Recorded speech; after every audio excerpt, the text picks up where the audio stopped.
Everyone looking at Mr. Bloomfield. Mr. Bloomfield.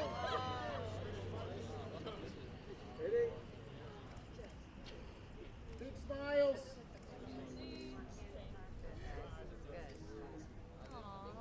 Great. Yeah, you guys are doing so good. My face is like this. Stay there. Stay right Right. there. Okay, parents, come on up. Adriana, you have is there a code? Come on up, parents.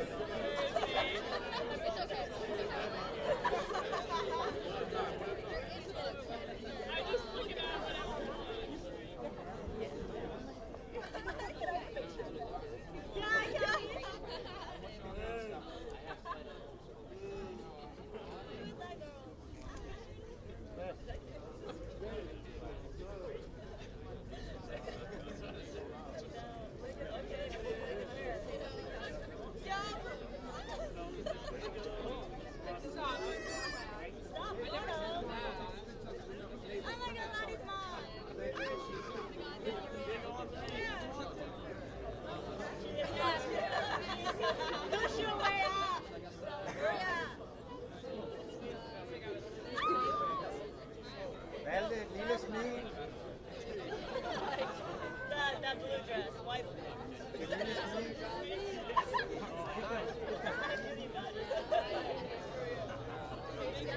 Okay, across the street to your stones.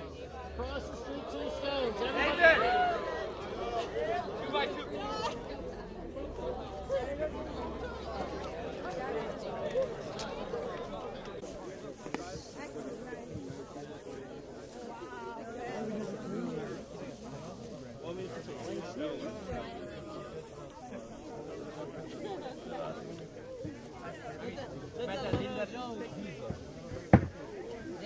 Oh, you brought it over?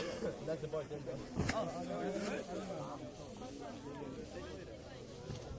Yeah, we're not leaving for another 15 or 20 minutes. David, yours is right here, you know? Yep. Okay, you got it. Okay.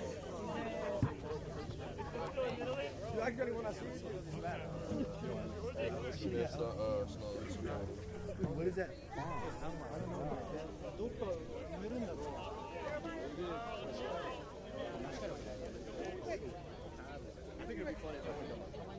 We will. Let me get one with them and then you put the rules.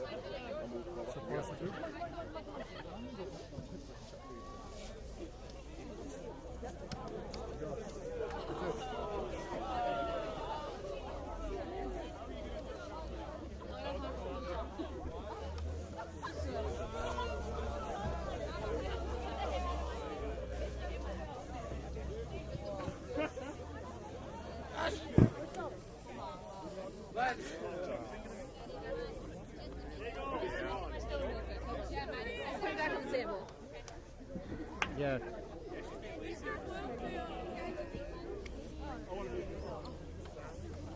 No, we're not leaving for another 15 minutes. The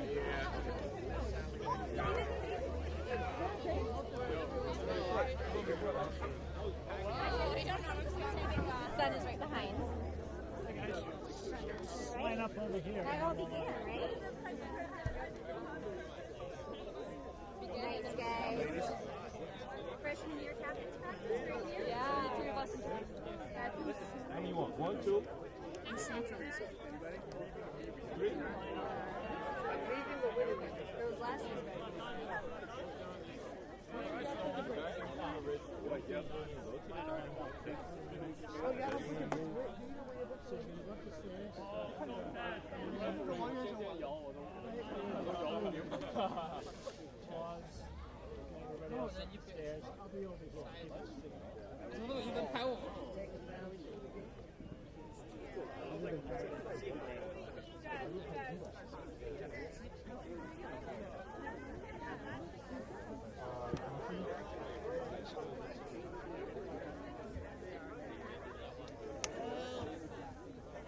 Thank you for the card. That was very nice of you.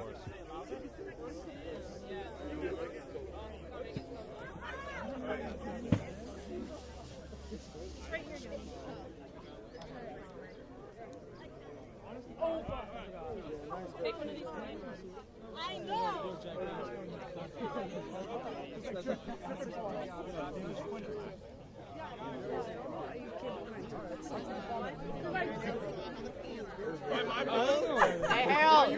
on, let's take a rugby one.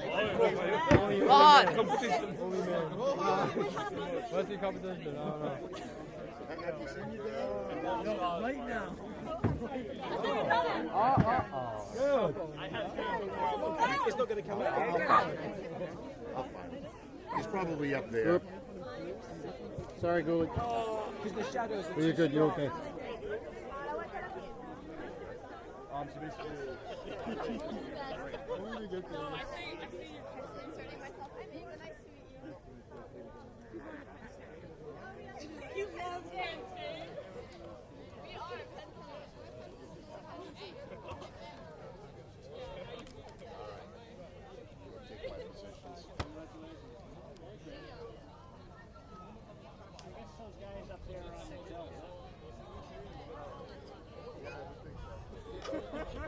Hit it. Hello, all families. I hope you enjoy watching our commencement. Love to all of you. Have a great night. Have a great day. Thank you so much for coming. Go Titans. Very good. Thank you. Load him up. You're going to see how many hobbies you know. Hey. No, for a second. Just follow the crowd. Right, no, get on the left. Ready, go on the left. Pass it. Are you opening this? You got this. Okay. I went to go sitting down like I said.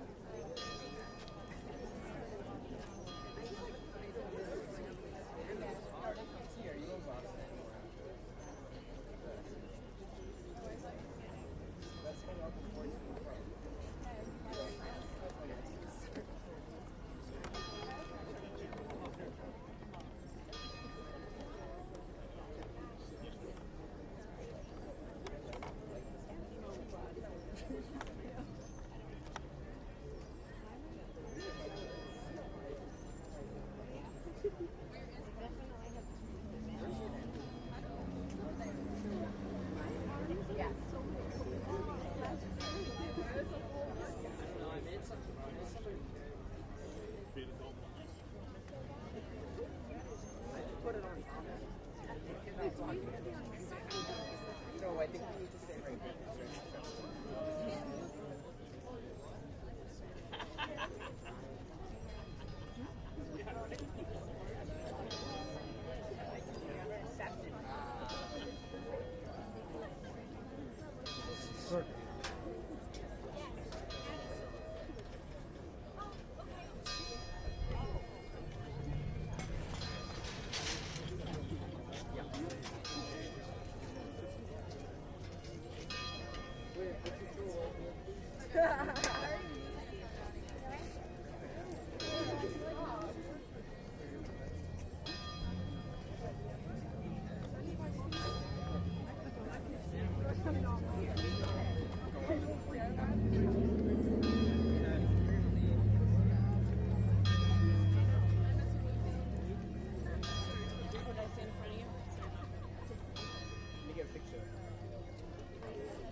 They're headed right for you? Okay. Coming to your right a little bit. Yes, exactly. Thank you.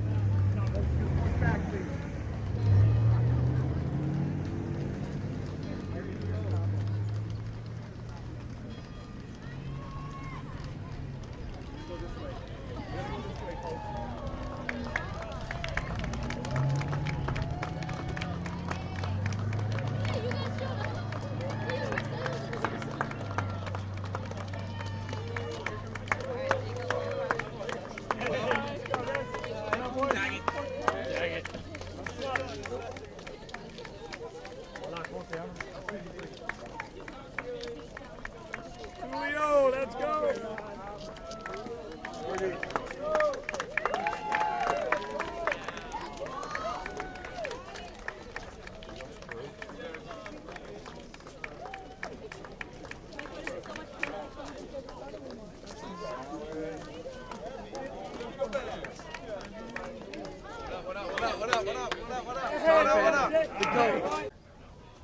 So you take the plastic off. Maybe turn it so we can see the name, right, Mr. Wilson? Yes, yes, yes. For now, and then we adjust it after. It's not going here anyway, so. Then you just lay it down there. Yep. Thanks, Drew. Ivy, I'll take the plastic. Yep, and then just wait for a picture if you want. I'll take the bag too. Nice shot of the bag. Yeah, right. Here you go. Thank you. I'm only like 4 things. Go right to the dining hall. Use the restroom. My arms are shaking. Dining hall. You have some serious strength to do that with one hand. That's good, Ray, actually. That's a good look. Right to the dining hall. Okay.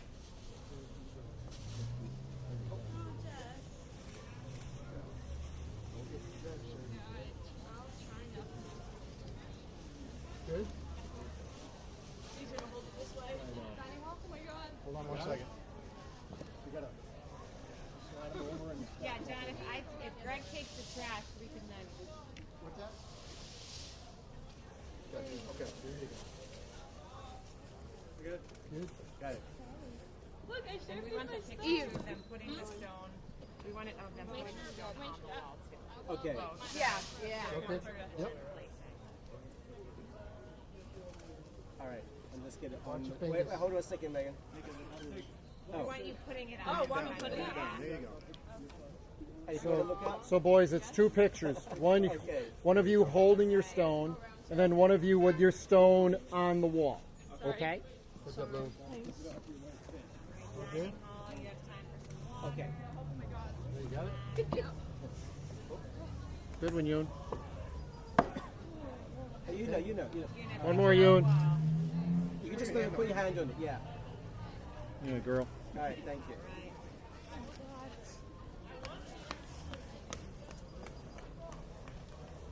Oh, good? Yeah, get in there, man. You can do group pictures if you want, man.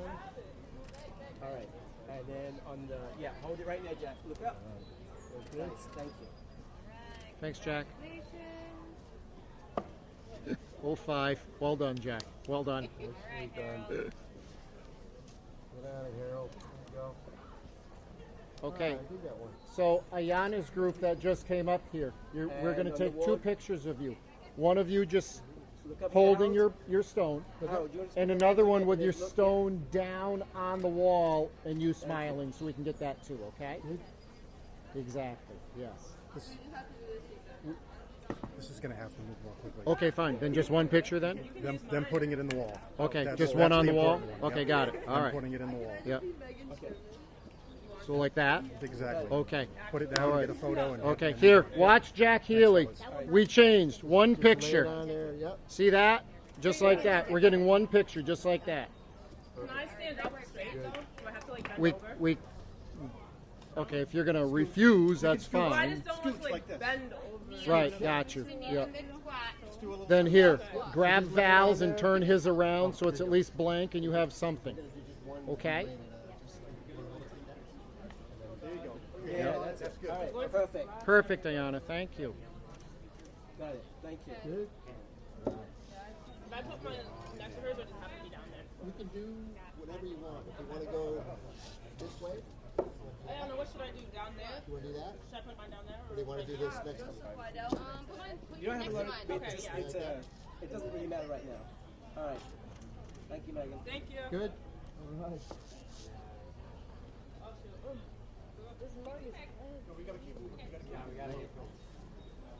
I know. All right. Oh, this is That's it. All right. Oh, Thank you. that's Val's. Sorry. Yeah, flip it over. No, the other side. That's Oh, what we that's want right Val's. there. Yep. Well, she wanted a picture of something. Got it. Yep. So Same thing. great. Thank you. All right, here you go, Val. Next to your football buddy right there. I know. There you go. Nice. Dining. Right here. Okay, Got it. Thank you. Maddie's Watch group. your fingers, dude. We're taking one picture. Place your stone down and kind of tilt it backwards, and you smile at Mr. Bloomfield, All right, good. Football or guy. in his general area. Squat Just down. well, like you're laying it down. Almost. Yeah. But look here. All right. There Thank you go, you. dude. Okay, Maddie. Nice. Next Yes. to Val. There you go. Push him out of the way. Like- Right on the wall. Right on the wall, like you're laying it down. There you go. Yep, and now look at Mr. Bloomfield. Yes. Thank you. Watch your fingers. Yeah, that's done. All right. That's it. Lay it right in there. Okay, like, so look Jack- up, nice cheese. Jack Radway's group. Thank you. We're taking one picture. Put your stone on the wall, kind of tilt it back, All right. and then that's when we're going to take your picture. Right on the Okay? wall. And look at Mr. Bloomfield. Lay it on the wall. Even though if it's late. Yes. Like, Yes. like, put it right there on the angle. It's okay. Still a stone. All right, you got it? Thank you. Sling it down. Really sling it. All right, right. Is it? Okay, well, we can change it right now if you want. Yeah, it's just look up, little cheese. Perfect. All right. That's fine, yeah. Yep. Well, we could have the next kid like right here. Yeah, move up. Jordan, come right up next to Mr. Boozing right now. Other side. Other side. Yeah. Right there is great. Perfect. Now go. Go ahead, James. Okay, so men, we're taking one picture. Put your stone down, tilt it back a little. Put your stone down on the wall, tilt it back a little, and look at Mr. Bloomfield. Click. Okay? Yep. Thank you. Okay, go ahead. Sam, sorry. There he is, right there, man. Want to go right on the edge right here? Look up, get a nice little smile. Yep. Yep, great, Sam. And look at Mr. Bloomfield. Right here. Thank you. And Ji-Sung, you come up right to the edge of the wall now, too. Go ahead, Brady. Yeah, keep coming, boys. Nice one.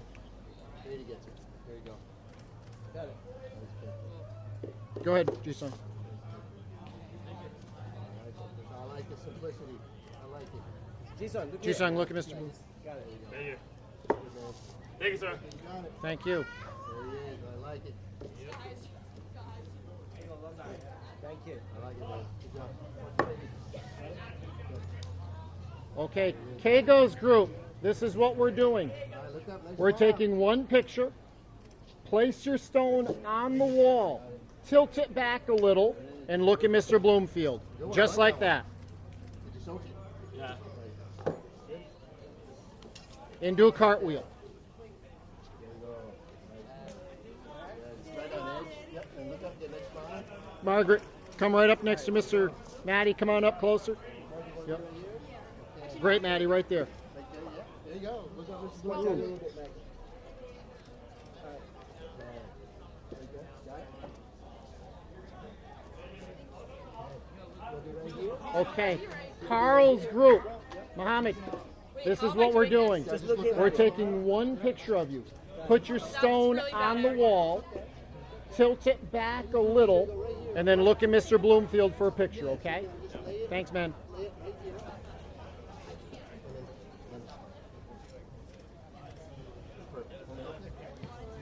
All right, Adrian, you can move up. And Carl, come up like to where Julia Bessie's stone is. Great. Look up. Thank you.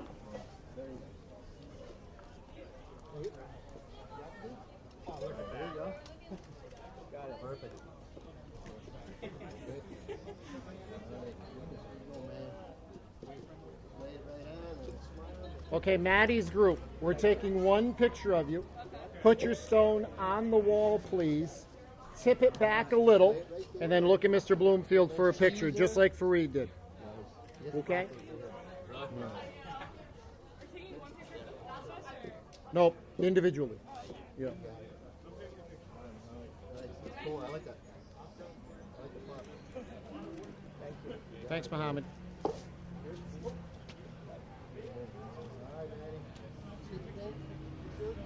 Yes. Okay, good. Thank you.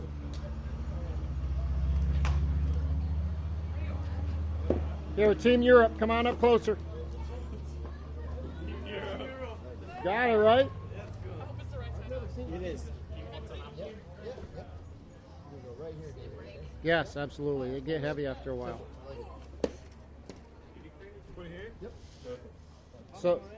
So one picture, put your stone on the wall, tilt it back a little, and then look at Mr. Bloomfield. Just like Ava's doing. That's perfect. Do I just put it here, Mr. Bouze? Yes, that's great. Thank you. Nice. Good, good. All right.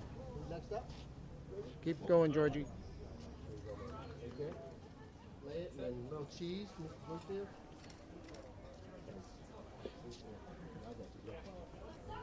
Yep. Right here.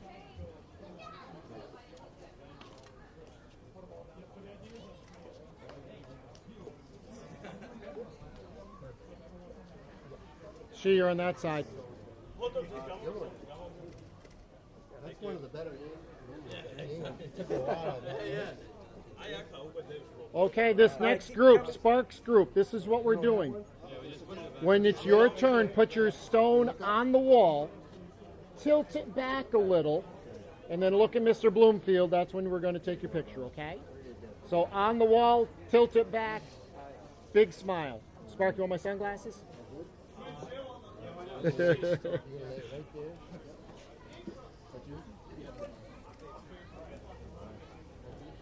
Yeah, do the, Okay. okay. Came out good. I like that. Yeah, right there. Yep. Look up. That's fine. Oh, seeing we didn't want to do that because now I don't get any of those. But, okay. Smile. Hit two. All right, guys. Let's go top bottom. And then you go to the dining hall. All right. You guys go together? You're blank? All right. Get away from the back, okay, guys? No, you stay there. Yep.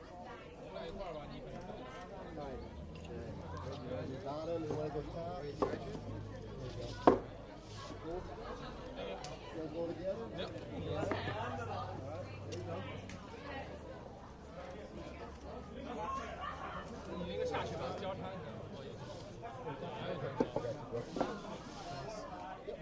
All right. Get in there. All right. Just stay or? Got it. Dude, that's a nice stone. Cost you a couple of bucks, right? Yeah. All right. Young D. Put it down and then look up. Yep. You tilt it up like this. And hold it. Kende, look at your stone. And look at, get a picture. Nice. No, put it It's okay, down. whatever. And then look and smile. That's fine. Thank you. Thanks, Hyundai. Thank you. All good. Hey, Jennings. How are you? Nice to see you. Good, good. Okay, well, since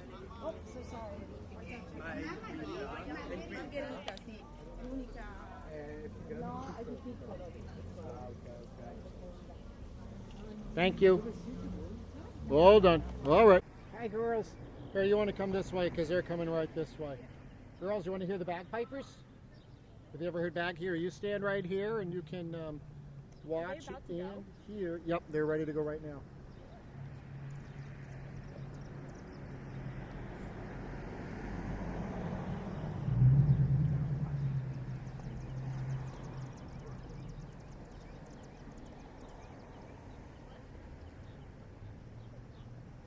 Oh, and your daddy's going to walk by right now, too. Yep.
Good, buddy.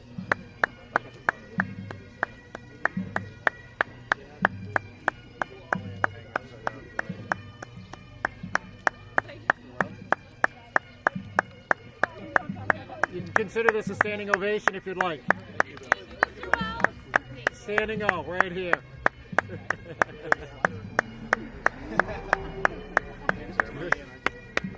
More to come, more to come.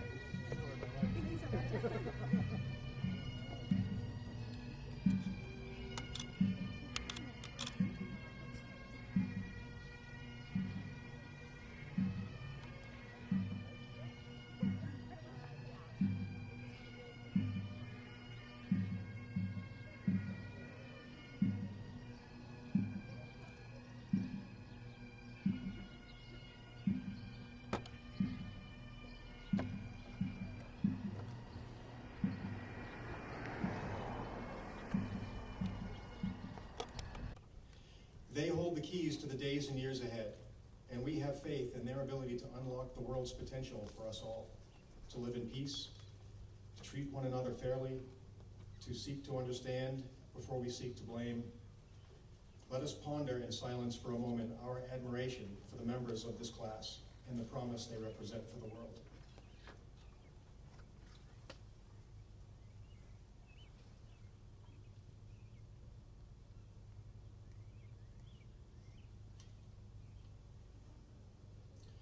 Let us also consider for a moment those who have less to be thankful for than others. Many have experienced suffering, loss, injustice, heartbreak in recent years and days. For all of those less fortunate than us, and for those of us who have faced hard times, let us remember them with one more moment of silence.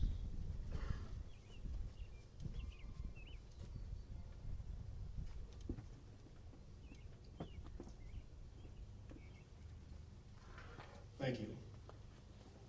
It is now my honor to present the valedictory, or the farewell address.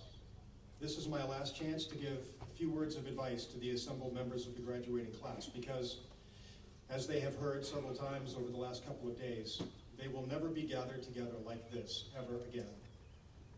This is because they will soon scatter to the far reaches of the globe and engage in new and exciting challenges and opportunities. Even though they will stay in touch on social media and come back to visit, it is very unlikely they would ever all do that at the same time. We are so very grateful for the time they have spent with us here at WMA, and we look upon their graduation with the bittersweet mix of sadness that they will be absent from our daily lives, and joy for their future and their connection to WMA as alumni for the rest of their lives. My talk today will be relatively brief. I will discuss something I had considered discussing at the beginning of the school year, at convocation, but didn't. I didn't discuss it then because I wasn't ready yet. I didn't have my thoughts or the words to describe them fully formed. Now I do, thanks mostly to one member of the graduating class. The topic is simple enough: empathy. As you all know, I do a good bit of travel for the school. And in those travels, I spend a lot of time on planes, in airports and hotels, in major cities around the world. I often look down at the cities and towns we fly over, or I watch people in the airports or on the streets rushing in different directions, or I look out of my hotel window at a river of headlights or a sea of apartments and offices. I wonder about all of those people, who they are, what they do, and what they carry with them, as the writer Tim O'Brien would say. I try to imagine their lives being filled with all of the things my life is filled with: love, loss, regret, stress, joy, pain, turmoil, hope, dreams, and plans. In those moments, I recognize that I have no idea what those other people's lives are actually like, what they are carrying with them, and they have no idea about mine or me, even though, for me, my own life is so vivid and all-consuming as it is for all of you sitting here today. We are the main character in our own story, in our own lives, the central focus. And it is easy to forget that that is also true for each other person. Thinking like this, acknowledging the complexity of other people's lives, who I will never know, millions of them, billions, has deepened my own sense of empathy. I lacked, however, the framework to explain it. I lacked the words, until I read Ryan Duncan's college essay. When I read his essay, I learned that he had wrestled with similar thoughts through the experiences of his life, and that he had discovered in his studies a word to describe them. The word is sonder, S-O-N-D-E-R. Now, sonder has been a long-established verb, meaning to test the depth of something. That applies here as well. There's another definition for the word sonder, however, that really captures this thinking for me. In his essay, Ryan introduced author John Koenig and his book, The Dictionary of Obscure Sorrows, a dictionary of made-up words for emotions that we all feel but don't have the words to express. In it, Koenig defines a noun for sonder as an emotion. He says, sonder is the realization that each random passerby is living a life as vivid and complex as our own, populated with our own ambitions, friends, routines, worries, and inherited craziness. An epic story that continues invisibly around you like an anthill sprawling deep underground with elaborate passageways to thousands of other lives that you'll never know existed, in which you might appear only once as an extra sipping coffee in the background, or as a blur of traffic passing on the highway, or as a lighted window at dusk. Reading Koenig's passage in Ryan's essay was an illumination for me. It instantly coalesced my thoughts and emotions into a much more defined understanding. I was moved. My worldview changed forever. For me, the concept is easier to capture when thinking about large groups of people like cities or flowing highways, but it really becomes practical and beautiful in a smaller group like this assembly, or when it is just you and one other person. If two people can each regard the other as having equally vivid and complex lives, and carrying their own share of things, and for that empathy to form a foundation, well, that's a good place to start. I tell you this story today because it could help some of you who may have had similar musings, or perhaps to introduce this way of considering empathy to others. But mostly I'm sharing it with you to demonstrate that we never know where or from whom we will learn. You have all learned much while you have been here, class of 2023, but I, have also learned from you. You will carry the things you have learned with you, with your hopes and your dreams and your plans, into your bright future. I hope you will practice sonder and empathy on your journeys. I hope you will keep your mind open, and I hope you will never stop learning. Thank you.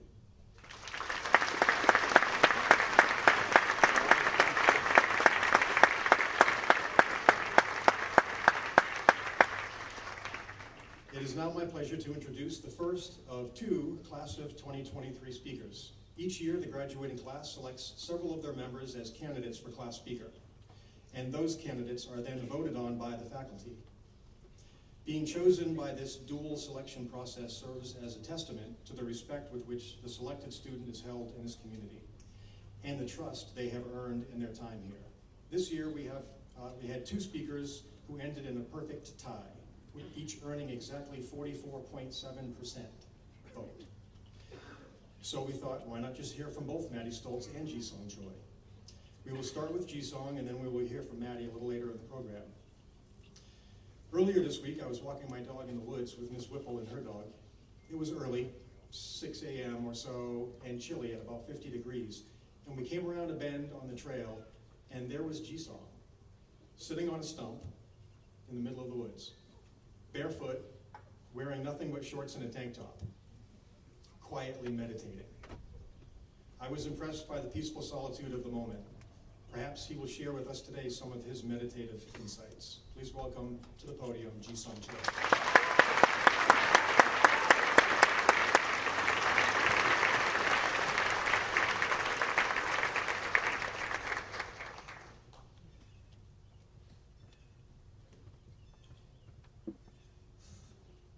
Thank you. Good morning and beautiful morning. My name is Ji-Song Choi, and it's such an honor to represent the class of 2023 at graduation as a commencement speaker. First and foremost, on behalf of all the students, I want to thank all the parents for their endless support and love. Without their care and encouragement, none of us would have gotten the chance to be here and become the members of the WMA community. Let's give them a round of applause.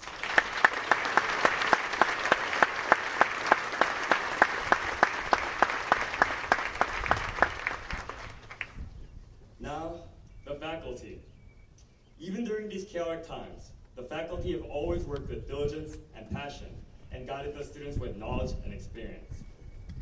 They have managed us, especially the seniors, to work hard and not fall into the temptation and illness of senioritis and helped us graduate from high school. Let's also give them a round of applause.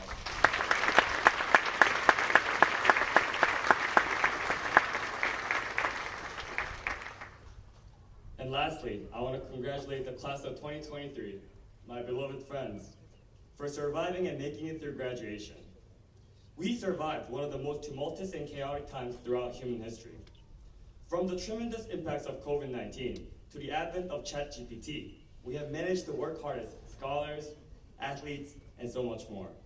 From the bottom of my heart, I'm so grateful for each and every member of the class of 2023. Parents, faculty, and underclassmen, please give us the biggest round of applause and congratulations for our graduation.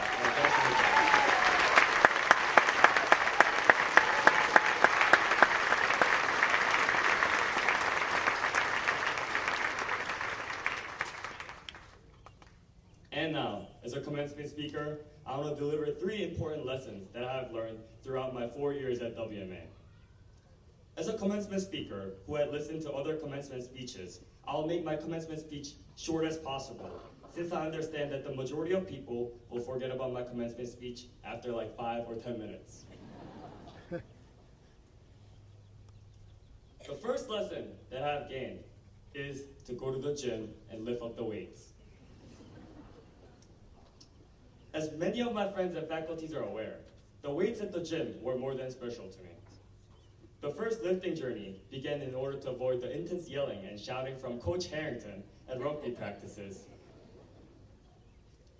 The weights, however, gave me much more than my initial objective. For 4 years at WMA, the weights at the gym were not only tools to increase my physical condition, but my responsibility that I have to fulfill every day. I learned that we all grow as individuals by fulfilling our responsibility. As a student, we must do the assigned readings, and as an athlete, we must finish the last lap and don't cut corners. At WMA, there were times when we wanted to skip practices and forget about our homework. However, we, the class of 2023, overcame laziness and complacency with grit, dedication, and hard work. And the reward of our work, graduation, is beyond words. When we enter college, many of us will again confront problems and obligations that we want to skip or avoid. But as a tight end, never let go of your weights, whatever they are, and avoid your responsibilities. Hit the legs and finish your abs. Always remember to lift the weights for yourself, your family, and the people in your vicinity. Hard work will eventually pay off. Through fulfilling our responsibilities, we will eventually become an individual who not only can perform important tasks, but also a person with a character who can help others and give a positive impact on the community. Therefore, go to the gym and lift up the weights. The second lesson that I've learned is to always be hungry in order to learn. Read, listen, and journal in order to develop yourself.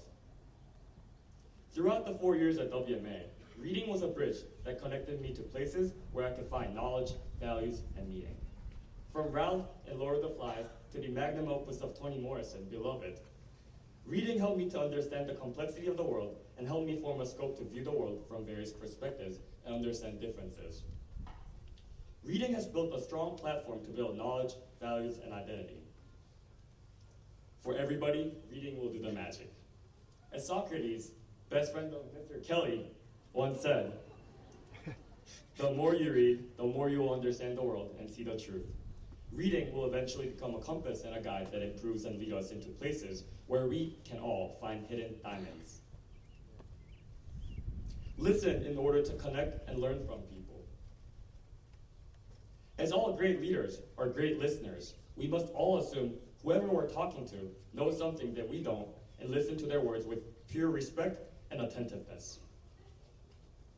From the Harkness debates in AP Literature class, to simple casual dinner conversations, there were so many gems of knowledge that I obtained through making connections and bonds with people, which eventually made me rich in knowledge and understanding. Therefore, always treat the one you're talking to with respect and concentration. Lastly, journaling. Even though reading and listening will give vast knowledge and experience, if note-taking is absent, then there will not be much knowledge that will be present at the end of the day. Therefore, always journal down your experiences, thoughts, and emotions at the end of the day, and the journals will eventually become the book of guidance in your life. Every single day, be hungry to learn and write down your learning process, then eventually you will become a giant of knowledge and experience. At Wilbraham at WMA Reunion, I expect to meet back up with my friends who will have amazing stories and journeys to share. The last lesson is to love yourself. At WMA, there were numerous trials and adversities as a student athlete. From Mr. Cook's final exam to wrestling matches at NMH and rugby home games, there were many adversities that oftentimes discouraged and burdened me, especially when I didn't perform to my expectations. I thought of myself as a failure and wanted to go back home. However, I learned that you must love and have faith in yourself to progress toward and make a positive impact, not only for yourself, but also for your loved ones. When things get difficult, don't shy away or back down from those difficulties. Those hardships will eventually turn into a gigantic dragon that hunts you down. Just like Mr. Kane and Miss Hutchison have hunted me down for a late January literary research paper and locked me in sesh one night. Underclassmen, you gotta do your work when it's assigned. After embarking from WMA, our home away from home, all of us will again confront difficulties that will challenge us. For some, it might be maintaining good grades at college. For others, it might be making new friends and social circle. Or maybe it might be family or relationship stresses. No matter of those adversities, have courage and look into the problem with self-determination and affirmation instead of bombarding yourself with criticism or negative ideas. When things get hard, remember to love yourself and believe in your unlimited potential with constant confidence. I truly believe that every single individual in this room, in this place, at this great moment, has the capability to overcome their own burden and positively impact the world. And now, with only a few more words to left, I want to give my personal appreciation on this public stage. First, my parents. You guys have always been there for me.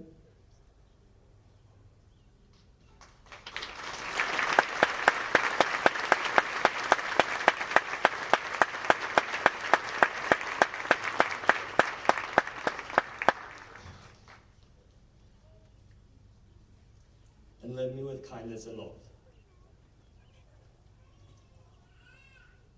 All my success and accomplishments are because of you guys.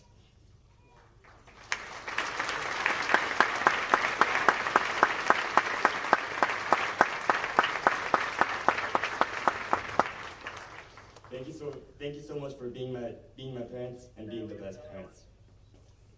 I also want to give my biggest appreciation to my Lord and Savior Jesus Christ for guiding and protecting me throughout my life and giving me a chance to become a member of this great community.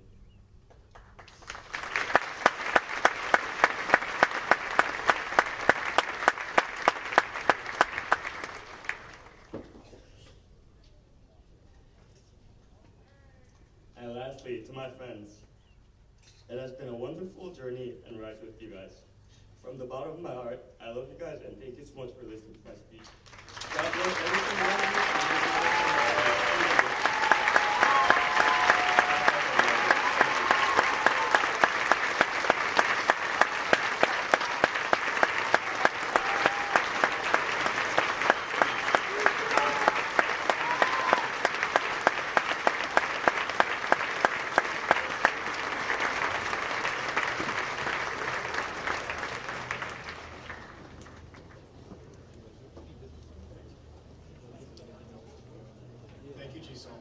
That was fantastic.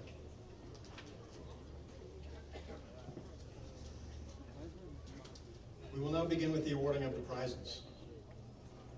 We will begin not with a prize, however, but an honor and a commitment. It is my honor to present an appointment to the United States Military Academy at West Point to Tate Lechkowski. Please join me on the stage, Tate.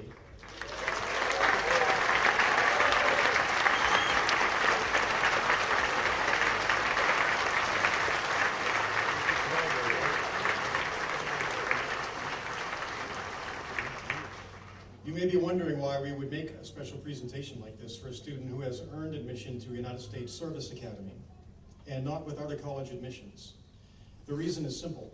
When a student commits to a service academy like West Point, they are not only committing themselves to a challenging and first-rate education, they are also committing themselves completely in service of their country. The appointment letter reads, on behalf of the President of the United States of America and the United States Military Academy Admissions Committee, I take great pleasure in presenting this certificate of appointment to Tate Lechkowski for the class of 2027. Signed, Lieutenant General Steve Gilland. We are also presenting a certificate from Colin Allred, U.S. House of Representatives, 32nd District of Texas. The inscription reads, with gratitude and appreciation for your willingness to serve our country by attending the United States Military Academy at West Point, you have undertaken a commitment to something bigger than yourself and a true act of patriotism. Thank you for proudly representing the best of our great state of Texas.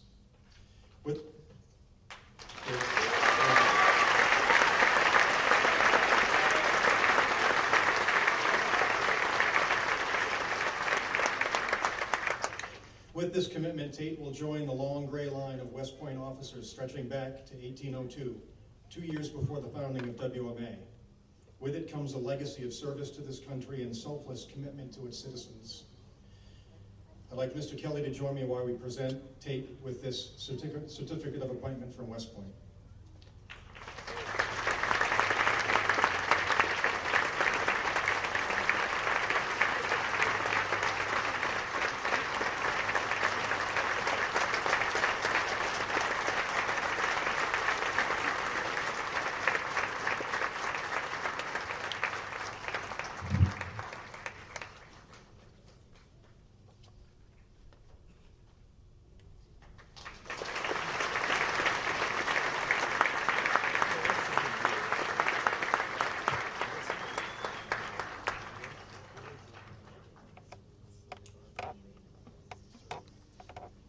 Hopefully Tate doesn't get assigned to an armored division. I'm not sure he would fit in a tank. Maybe airborne, the drop would be a little shorter for him. Now we will present the major awards, and I will start with the Head of School Award. The Head of School Award is a bit of a misnomer.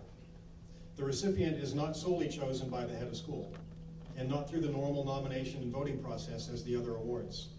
Instead, the recipient of the Head of School Award is chosen through a direct poll of the faculty to identify a proven scholar and school citizen who has made significant contributions to the WMA community and a positive impact in all of their interactions and endeavors. This award is only given when there is overwhelming support for a particular student in the graduating class. A superior student, a dedicated athlete, and an active and engaged member of the WMA community, Eva Radovich does it all and does it all exceedingly well. Eva loves to be challenged academically and has taken an active role in seeking challenges and engagement at every opportunity. As a native Montenegrin and Serbian speaker, but also conversant in Croatian and French, Eva has only studied primarily in English since the 10th grade, just 1 year before she enrolled here at WMA. Eva was selected as a prefect after less than 1 year on campus because of her demonstrated sense of responsibility, integrity, and a concern for her peers. She has been a dedicated member of Gold Key as a tour guide and a council member, and also as a student ambassador. A talented athlete, Eva brought that talent to bear in her short time at WMA, having a very positive impact on our varsity volleyball, varsity basketball, and varsity rugby teams, where she is described as an amazing teammate, hardworking, team-focused, and unflappable under pressure.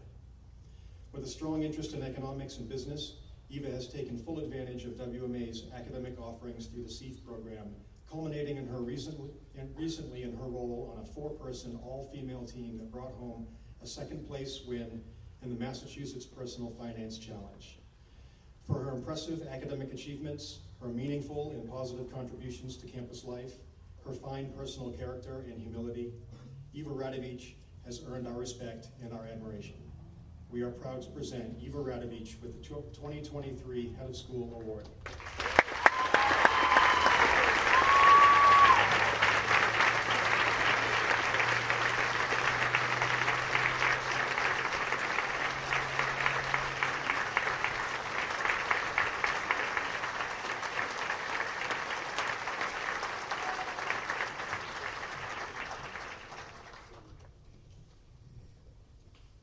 It's now my pleasure to introduce Mrs. Melissa Earls, Dean of Academics.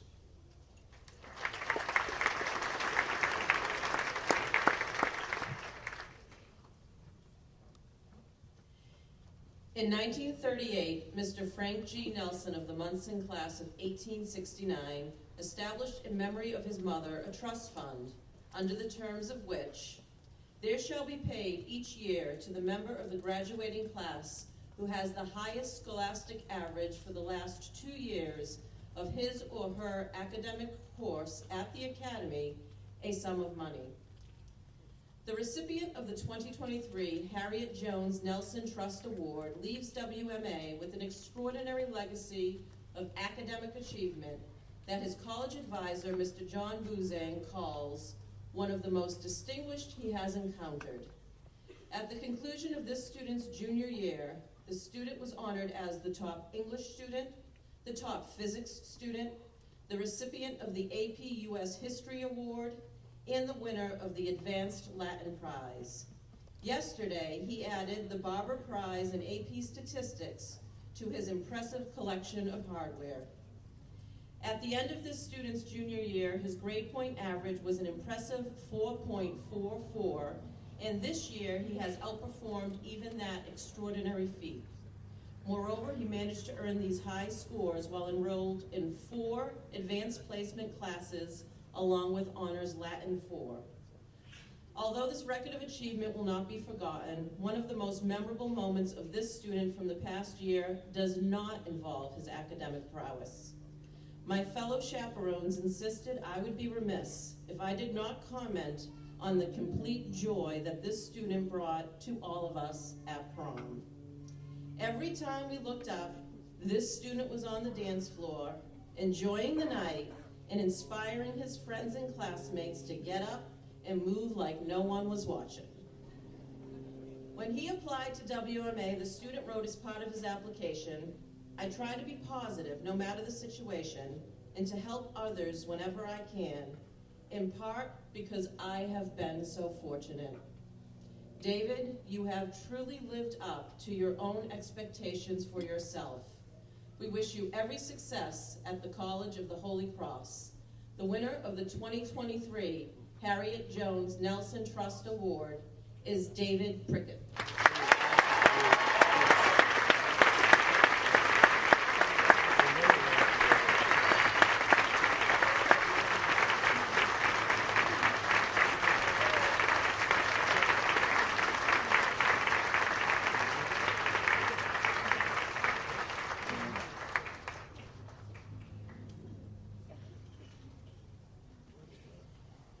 In 1965, the graduating class of Wilbraham Academy established an award which should, in perpetuity, be presented to that member of the senior class who, through their period of attendance at the Academy, has shown through word and deed consistent evidence of a high degree of individuality with a concomitant unwillingness to follow the crowd.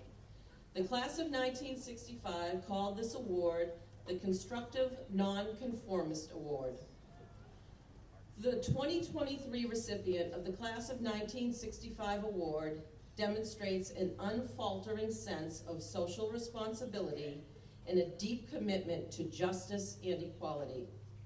As an active member of the Black Student Union, this student has proven herself both an advocate and an ally as she personally advances the cause of equity on our campus. And never content with only what is, this student consistently strives to improve and enhance her communities through words and actions. She founded a new student organization which she calls Titans for Change, as a fundraising group that seeks as part of its mission to provide support for those who need it most. Our awardees advisor, Mr. Brown, states simply, Ayana is a standalone, but in the most positive way possible. She is a motivator, a healer, a listener, and a carer for those around her. And she stands alone because she does not care if her action or decision is the status quo or the cool trend. Ayana just does what is right. When reflecting on her future college experience, Ayana wrote, "When I think about attending college, I don't know how I want to grow or be different. I only hope I'll be a better version of myself with more life experiences." Ayana, if there is a better version of the amazing, resilient, gifted young person you've shown to us these past 2 years, I'm not sure I can imagine one. You are an accomplished student, a community leader, and an inspiration to those called upon to overcome adversity to find success. Ayana had her pick of a number of prestigious colleges and universities. Southern Cal is fortunate that you chose them. It gives me so much pride to award the class of 1965 Constructive Nonconformist Award to Ayana Gonzalez.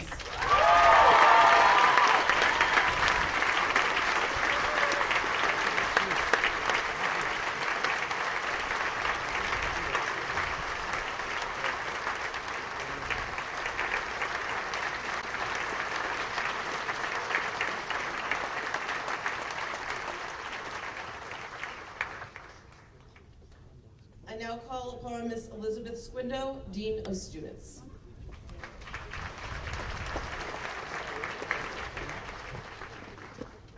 The Billy Lack Prize was established in 1976.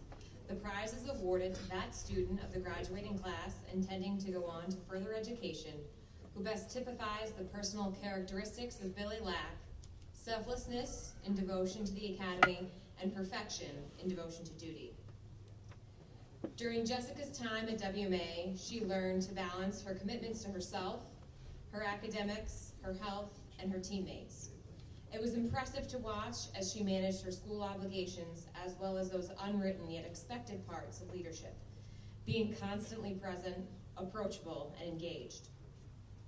Mr. Brown, her coach, says, Jess exudes selflessness in literally everything she does. I have never met a kid so fixated on how they can positively impact someone else's feelings. Every day, no matter how her personal day was going, she brought a working yet positive disposition to the practice floor, urging others, pushing others, challenging others, but all in the notion of making her team better. Jess is a devoted student, friend, teammate, and titan. In addition to being a leader on the fields and the court, Jessica also found time and energy to participate in the mental health club. Mr. Johnny Poitras describes Jess as an integral member of the club. She is always present and wants to offer great ideas. She cares so much about others and is thoughtful and considerate. Her college counselor, Mr. Bill Wells, describes her as a well-rounded, hard-working, humble young woman with a bright future. The faculty could not have agreed more and voted Jessica Ethier as this year's winner of the Billy Lack Award.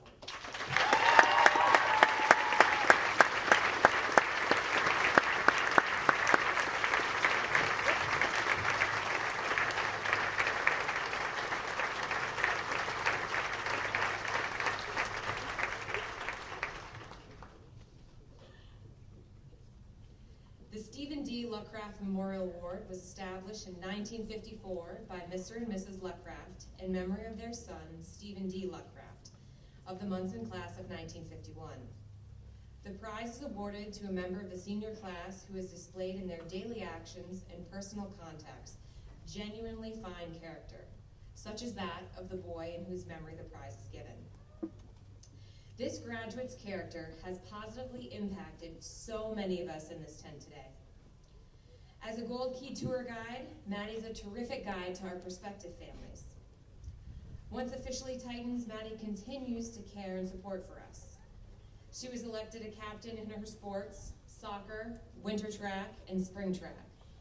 Her teammates acknowledge her team-first attitude in all that she does. The faculty speak of her strong work ethic and positive approach to life. Mr. Bill Wells says she's not afraid to extend a helping hand to someone when others won't. She's brave, happy, and grounded. She's everything anyone could want in a student, classmate, and teammate. Maddie is also one of the leaders of our Gay Straight Alliance, ensuring that students feel supported, seen, and heard at WMA.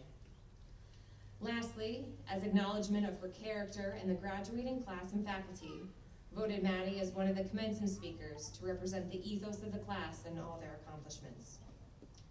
Maddie has taken care of us from the moment she stepped onto campus until now at commencement. Maddie, we are so grateful. The winner of this year's Stephen D. Luckraft Memorial Award, Maddie Stoltz.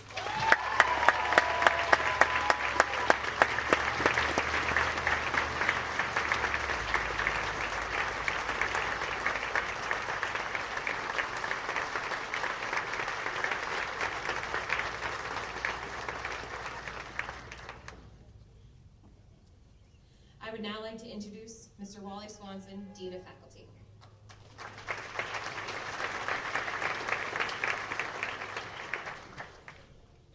The Berube Prize was established in 1968 and given each year by the parents of Kenneth A. Berube, 61, Monson, to that student of the Wilbraham Monson Academy community who best exemplifies as a worker the determination and dedication to duty of Kenneth A. Berube.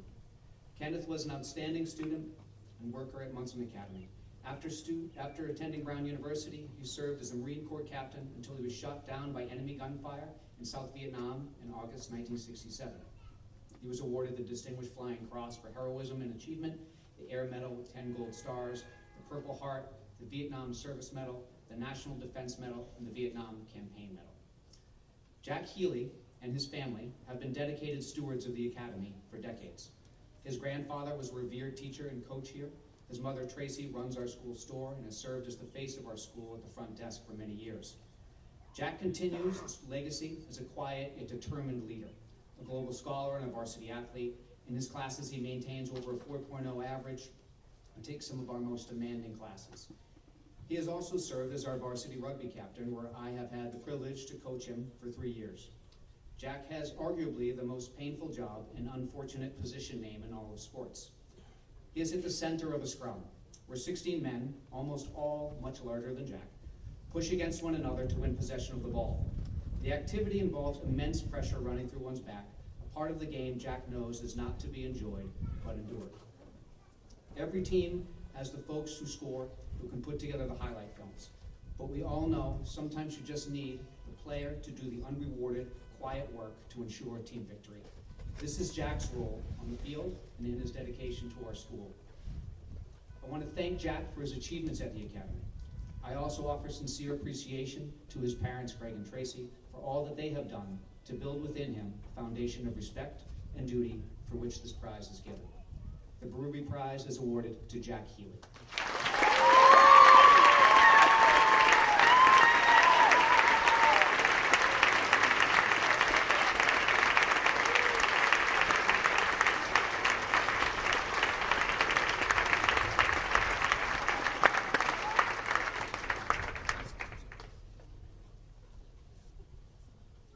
The Pierre Prize is awarded annually to the senior whose record of participation in non-athletic extracurricular activities has been extensive and exemplary. The chair of our Fine and Performing Arts Department, Paul Bloomfield, writes, Riley Harris is a dedicated and hardworking visual artist.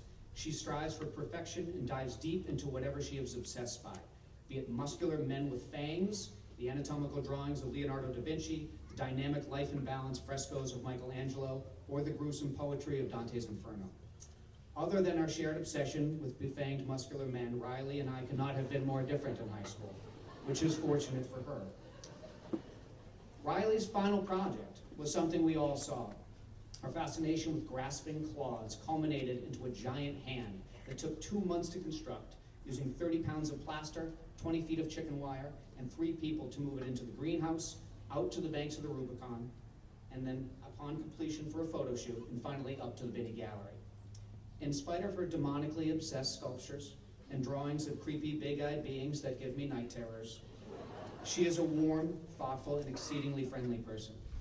In the studio, the classroom, and in the pool as a varsity swimmer, Riley has proven she will fully take on whatever she needs to, and her attitude and determination will bring success in those chosen endeavors. The Peoria Prize is awarded to Riley Harris.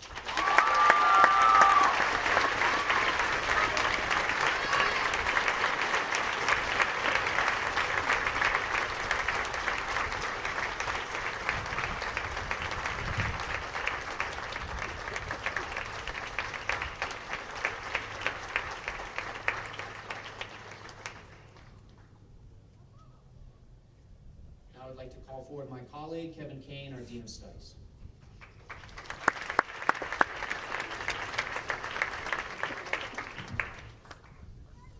I'm going to be assisted to present the George E. Rogers Scholar Athlete Award by Mr. Don Collins, class of 1960 from Monson Academy and a former trustee.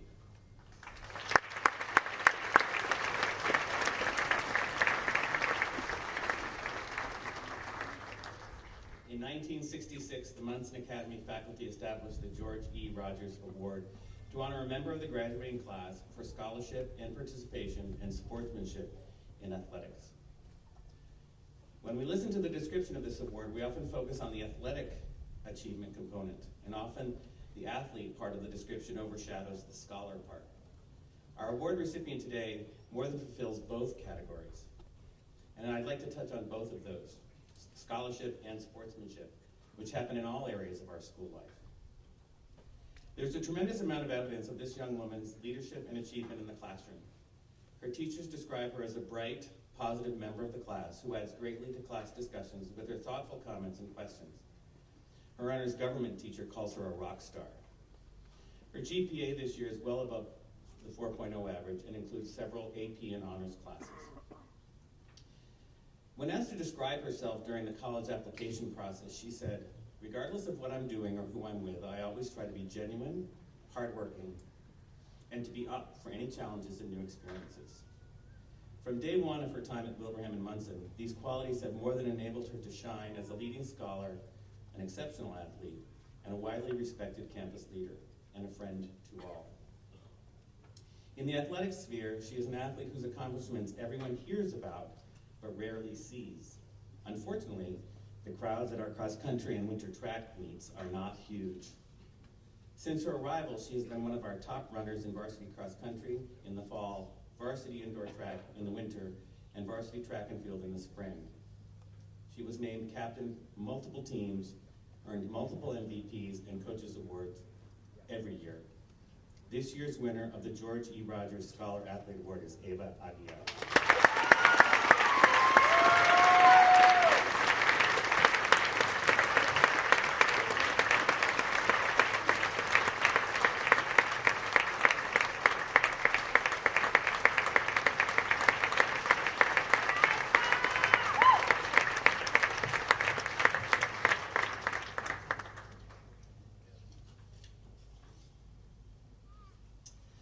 The Kyle E. Webb Award.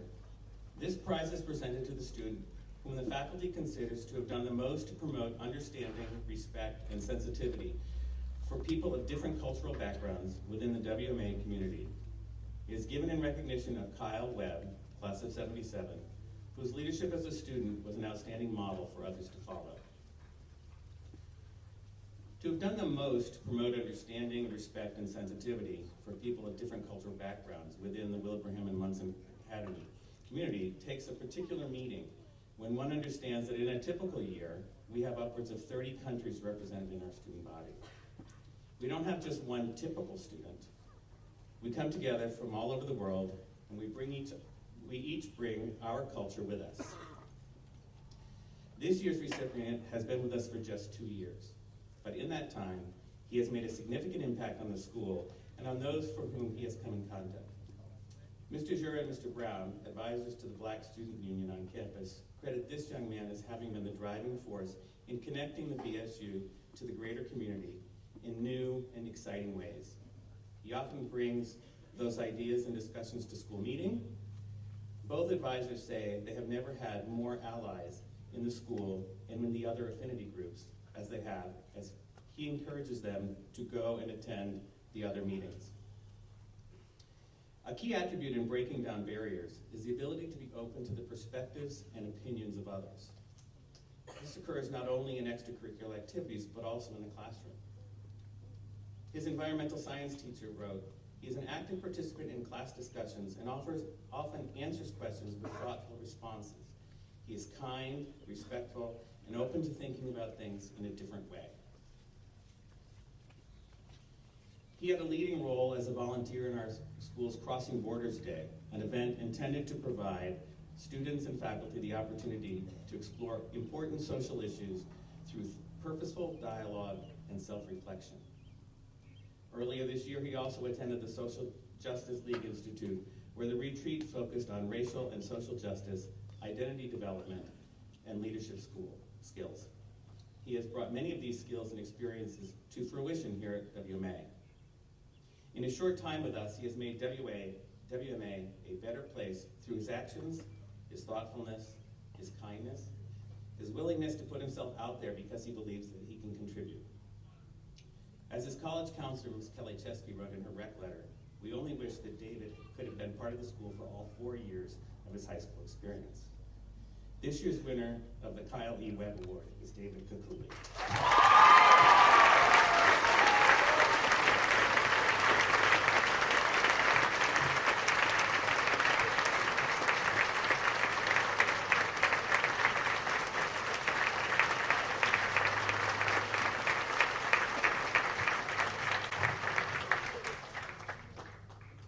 To introduce my colleague, Don Kelly.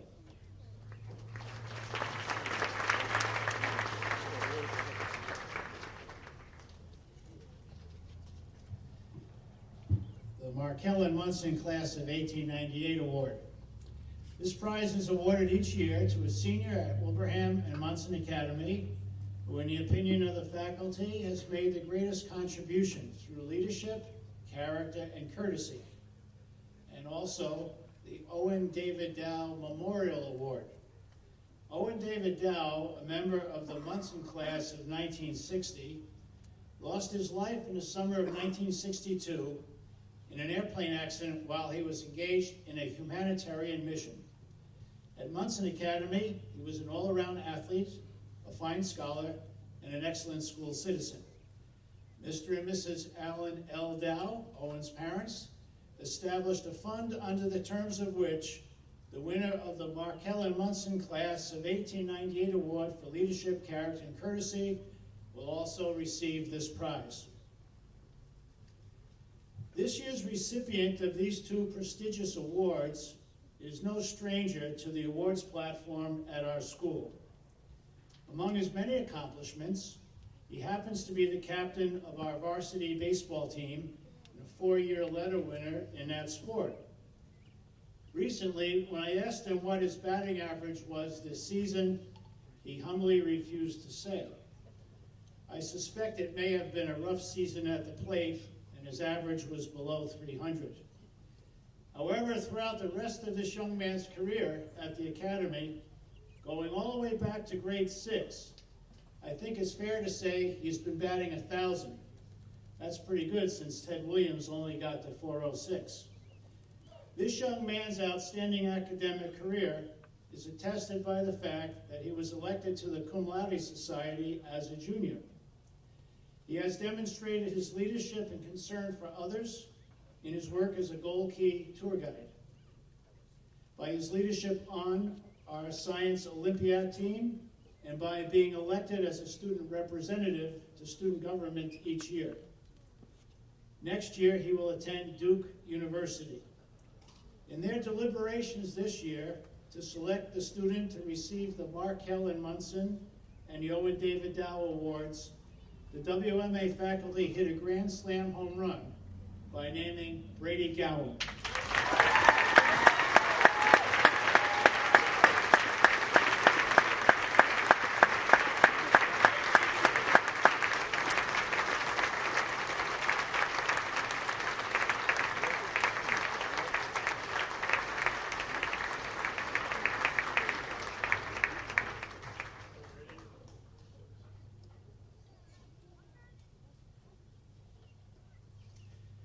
The Dr. Joseph P. Sebula Memorial Award.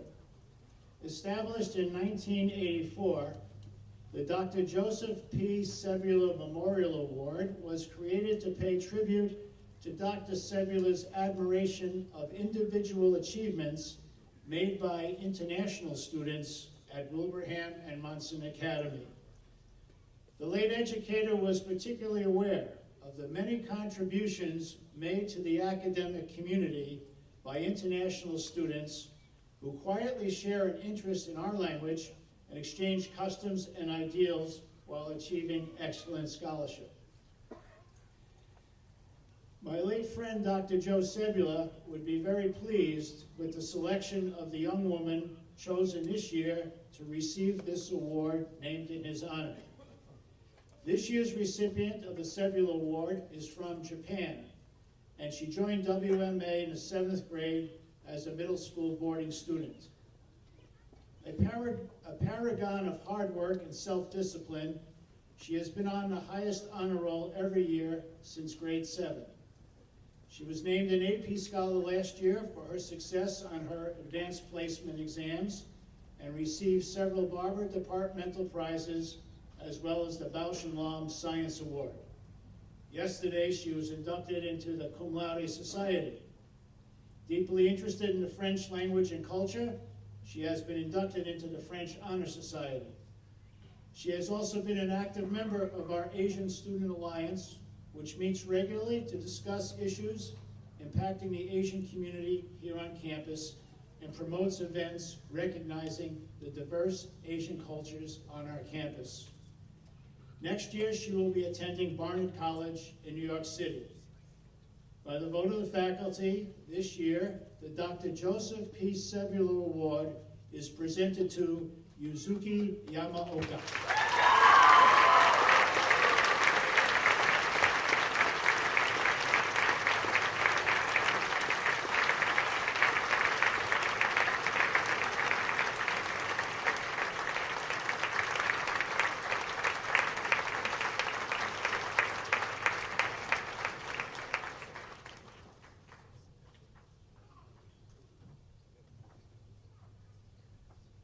Gentlemen, our head of school, Brian Easler.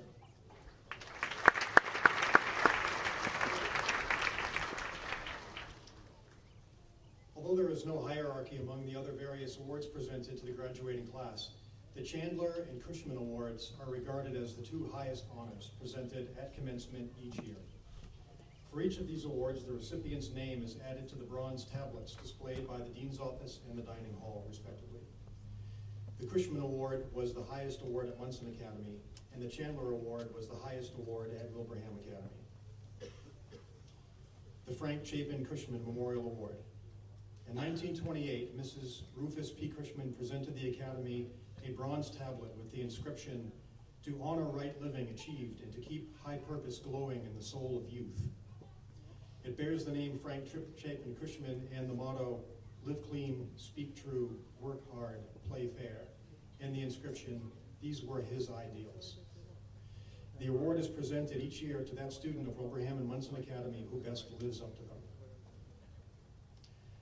I first got to know Ji-Sung Choi on the first floor of Rich Hall during that first full year of COVID. How many members of the graduating class lived in dorms that year, 2021? How many of you? Raise your hands. Yeah. That was a rough time to be a boarding student. I can't even list. It would prolong the ceremony unnecessarily if I listed all the restrictions they had to live through in the dormitories that year. It was rough. I was on the dorm staff that year, and all the guys on Rich 4 were awesome, but Ji-Sung's optimism during that dark time was simply unrivaled. He always smiled, no matter how tough the year was, and cheerfully responded with his signature, "Yes, sir," reply to whatever was asked of him. He refused to let the circumstances bring him down. One could think that Ji-Sung was simply bucking up necessarily and temporarily to the circumstances, which would be admirable in its own right, and many other students did display that. But in fact, it is just generally how Ji-Sung is all the time.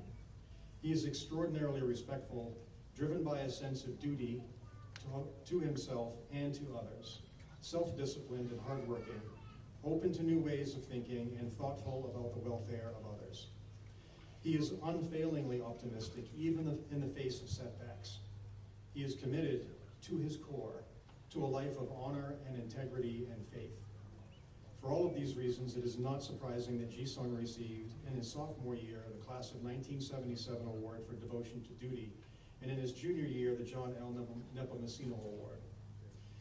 Ji-sung's work ethic on the academic side earned him Barber Prizes in previous years for intermediate Latin, AP Human Geo, and Biology, and he was selected as a global scholar. This culminated with his induction into the Cum Laude Society at yesterday's Prize Day ceremony. His teachers laud his deep intellectual curiosity and the value he brings to any academic endeavor. He does the work. He lifts the weights from his talk earlier.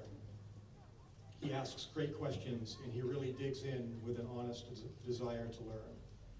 Outside of academics, Ji-sung was every bit as impressive. He represented his class in student government for his junior and senior years, was chosen as a prefect, but had to turn it down because he was already a global scholar. And he was a 4-year, 3-season athlete, spending 4 years committed to both the soccer and rugby teams, and switching after his freshman year from basketball to wrestling for the last 3. All of his coaches appreciate his gritty athleticism and his exceptional coachability. No surprise given what we know about him and the values by which he lives. When we think of the motto, live clean, speak true, work hard, play fair, the criteria of this award, we think of Ji-sung. The beautiful weather at UC Santa Barbara will be perfect for his early morning meditations. By vote of the faculty, the winner of the Frank Chapin Cushman Memorial Award is Ji-sung Choi.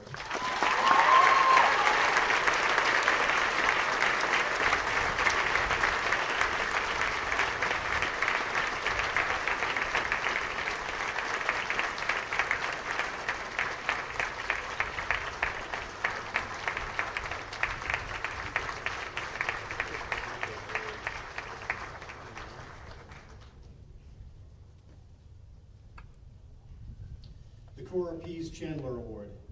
Through the kindness of Major J. Weisheimer, U.S. Army, who died in France in October 1918, a bronze shield was presented to the Academy in 1915 in honor of his mother, Mrs. Cora Pease Chandler, a graduate of the Wesleyan Academy class of 1884. The Chandler Award is presented each year to that student who has shown the best Wilbraham and Monson Academy spirit during the school year, excelling in character, courtesy, scholarship, and athletics. Bright, thoughtful, always kind and purposeful, Julia Bessie has enriched each facet of our school community, excelling as a scholar, a multi-sport athlete, a campus volunteer, a leader, and an advocate. Throughout her 4 years in each of her roles, she has maintained her very distinctive poise, humility, lightheartedness, despite her busy schedule, her many talents, and her impressive achievements. Julia's many accolades and achievements inside and outside the classroom are emblematic of her strong intellect, her palpable work ethic, her thoughtful approach and concern for others, and a demonstrated desire to realize her exceptional potential. In all of her classes, she has simply excelled, emerging as one of the top students in her grade and the embodiment of hard work and humility. Innately curious, Julia doesn't cut corners and pursues academic challenges. It is worth noting that if WMA were a ranking school, Julia would be second in the class of 2023. Named to the highest honor roll with a GPA of 4.0 or higher for every term of high school, Julia has consistently ratcheted up the complexity of her course load to include 6 AP and 8 honors classes overall, the 3 APs in her senior year. In her freshman year, Julia was selected as a WMA Global Scholar. She earned Barber Prizes as the top student in honors geometry in the 9th grade, honors algebra 2 and intermediate Spanish in the 10th grade, and advanced physics in the 11th grade. Julia was honored last year with the WMA Trustee Award, given to the student who best exemplifies excellence in scholarship, high character, and exemplary achievements in other fields. She was also recognized as an AP Scholar by the College Board. Julia's academic pursuits culminated yesterday during Prize Day when she was inducted into the Cum Laude Society. Julia's obvious leadership in the classroom is complemented in meaningful ways throughout campus. She is a 4-year member of our Admission Office Gold Key Society of Student Tour Guides. Julia has been one of our best and therefore busiest tour guides throughout the year, giving multiple campus tours most weeks, hosting trustees and other VIPs, and volunteering at weekend open house events throughout the fall, and events in the spring. Last May, she was appointed as one of our 4 Gold Key Council members, our top tour guides, who assist in managing the 30 or so tour guides and weekly scheduling. Julia is a gifted 4-year varsity athlete and 2-year team captain in varsity lacrosse and 3-year captain of our girls varsity soccer team. Julia certainly checks all of the boxes for excelling in character, courtesy, scholarship, and athletics, but most notable for many of us, especially in light of these accolades, is her humility. I know the folks at Boston College will be thrilled with her impact there next year. I'm honored to present the Cora Pease Chandler Award by a vote of the faculty to Julia Bessie.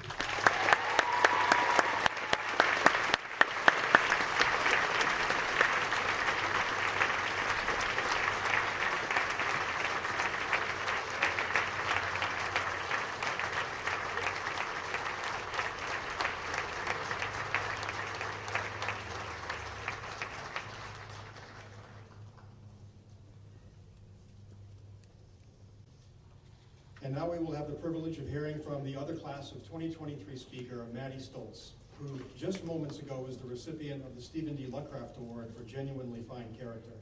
I couldn't agree more, which is why I look forward to what she has to share with us today. Please give a warm welcome to Maddie Stoltz.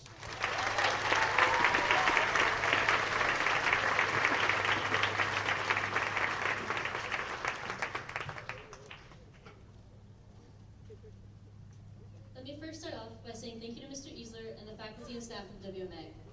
Without your guidance and support as mentors, coaches, dorm parents, and role models, we wouldn't be sitting up here today. Whether it was working late in the afternoon to help someone with a project, shuttling boarders around for weekend activities, or just offering your time to listen to us when we've had a rough day, we're grateful for you. Thank you to our families for your love and encouragement. From providing snacks to help us power through a long night of homework, or giving words of advice to help us through the seemingly endless ups and downs in high school, or driving an hour to stand in the downpour to cheer us on for a 53-second race. We appreciate everything you've done for us. Congratulations to the class of 2023 on completing such a big milestone in your lives. I'd also like to thank all of you for selecting me and trusting me to represent you on such a big occasion. I'd like to share a little anecdote from Ms. Hutch's AP Lit class. Ms. Hutch likes to use terms such as motif and dominant social narrative. She doesn't like it when we use cliches such as, I don't know, and the circle of life. During our poetry unit, we read the poem My Heart Leads Up, which describes the poet's lifelong love for rainbows and the process of aging. Much to Ms. Hutch's chagrin, we collectively decided as a class that its motif was the circle of life. Luckily though, one of my classmates came up with the idea to use the idea of an Ouroboros as an alternative to describe growing older. Poetry is not really my thing, so thank you to David Kukule for coming up with that analogy. Dating back over 7,000 years, the Ouroboros can be found in ancient Egyptian, Greek, Norse, Chinese, Indian, and Amazonian cultures around the world. The term may not be familiar, but you've probably seen a picture of it at some point. The Ouroboros is a symbol of a snake eating its own tail. It represents wholeness, infinity, and in a more modern setting, rebirth and new beginnings. When I sat down to write the speech, the concept of beginnings and endings really stuck with me, and I just kept coming back to it. I think it resonated so strongly because of what was happening in my own life at the time. After weeks of trying to figure out where I wanted to go to college, I had finally made a decision, and I was starting to look forward to all the senior events at the end of the year. After thinking about it for a while, I realized that the Ouroboros symbol perfectly respected our experience in high school, and during our time here, we've gone through our own series of Ouroboroses. For all the students and faculty in the audience, you might be getting a little sense of deja vu.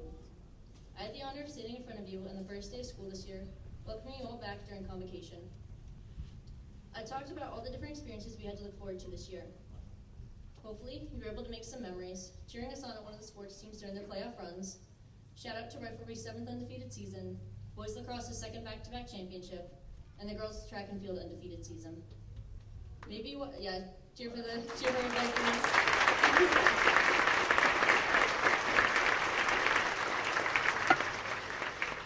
Perhaps you watched Xanadu in the Black Box Theater, or hung out in the spa watching the World Cup. Maybe you participated in the Bunyan Derby and watched Mr. Laviolette beat Michael Dorunda for the 3rd year in a row. Or you doused your friends in pastel color during the color run. Recently, we saw friends turn on friends in the fish game, and seniors got to flaunt their out-of-dress code days in front of all the underclassmen. Hoodies and sweatpants never felt comfier. We spent time in Newport, shopping, playing spikeball, and braving the freezing waters. We completed our WMA tradition, walking back through the gates for the second time this morning, proudly holding our senior stones out in front of us. Now, here I am on the last day of school, giving a speech to end the year, bringing it back full circle, and closing out the first of our shared Ouroboruses. The past 4 years have been their own Ouroboros. We started freshman year with normalcy, but it quickly became a journey filled with twists and turns caused by COVID that threw whatever expectations we had for our senior year right out the window. This experience taught us lessons that extended far beyond the classroom walls. We learned to be resilient and roll with the punches, despite how unexpected they may be. Classes on Zoom, we became familiar with our classmates' bedrooms, dining rooms, and kitchen as backdrops, and continued on with our lessons. We became more flexible in our thinking, not getting caught up in one moment, and being able to adapt to new ideas. Plexiglass on the tables at lunch, we would learn to strengthen our lip reading skills, and it didn't matter, because we were back on campus with our friends. And we learned empathy towards others as well as ourselves, which is perhaps the most important lesson. We might not have gone through the exact same struggles, but we were still by each other's sides, with an open ear and support, and learned that we didn't always have to hold ourselves to such high standards of perfection. Thankfully, this year, we were able to settle back into normalcy once more, bringing this Ouroboros to a close. However, as I mentioned earlier, Ouroboros are all about infinity and things not truly ending. While I'm not expecting us to go through another global pandemic anytime soon, all of us will go through rough patches at some point in our lives. When that happens, you just have to remember how strong you truly are. Those happy moments will come back around, and once you get through them, better moments will always be on the horizon. Finally, our last Ouroboros, high school itself.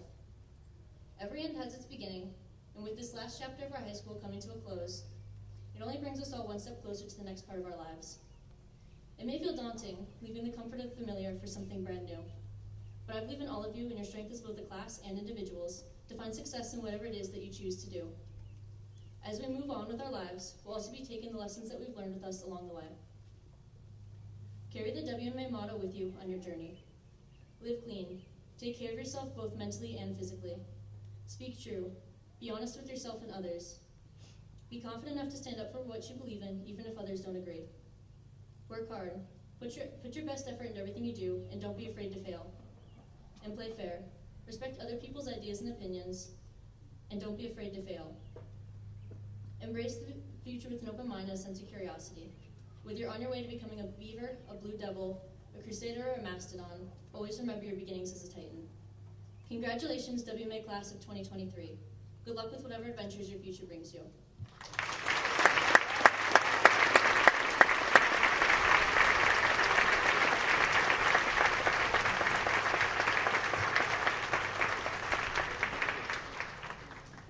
Well done, Maddie. And maintaining your composure despite the car alarm that keeps going off in the background. I'm now delighted to introduce our special guest speaker, Dean Rowan. Dean P. Rowan, class of 1984, is the founder of Treehouse Brewing Company, a wildly successful regional brewery that was founded in 2011. He is an accomplished entrepreneur who reflects on his time at WMA as an experience that helped build the social skills and confidence, and where faculty members influenced the kind of person that Mr. Rowan aspired to be. After attending the University of Massachusetts at Amherst and early careers working in the family plumbing business and as a physical therapist, Mr. Rowan also became one of the region's most sought-after DJs and was a bassist and lead vocalist in a three-piece blues band. This would be the catalyst for the journey that brings Mr. Rowan to the present. A friend of his had a craft beer party at his home that would result in the creation of Treehouse Brewing. Dean and three friends each contributed $2,500 and started an LLC in a barn in Brimfield. While working full-time in plumbing, every night and weekend was dedicated to brewing, fermenting, and packaging small batches of craft beer. The beer would sell out within hours to customers and fans who drove hours to stand in line for hours more just to purchase one or two bottles. Not long after opening, the brewery became one of the most sought-after craft beers in the world. From humble beginnings to a business model of on-site only sales, Treehouse has become a mecca to the craft brew enthusiast. It now includes a 100-acre craft beer destination in Charlton, Massachusetts, a sprawling facility with a premium concert venue in Deerfield, Massachusetts, a 100-acre farm in Woodstock, Connecticut, a beachfront tap room in Sandwich, Cape Cod, and a tap room golf course in Tewksbury, Massachusetts. Though he works full-time at Treehouse, Mr. Rowan's entrepreneurial spirit still burns as he pursues other ventures that he hopes will be as successful. Please give a warm WMA welcome to Treehouse Dean.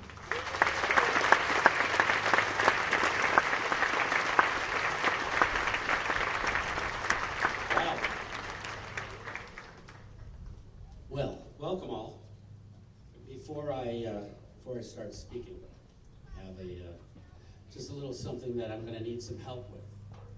And I do see a couple of parents in the audience that could help me with this. If you don't mind, Kevin, could you come up? Yeah. And Darlene, would you come up, please?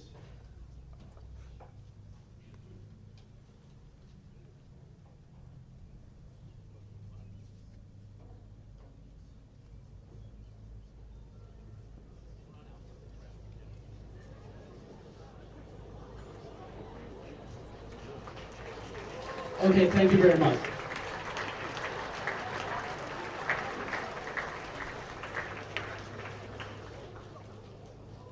And we'll get to that a little bit later.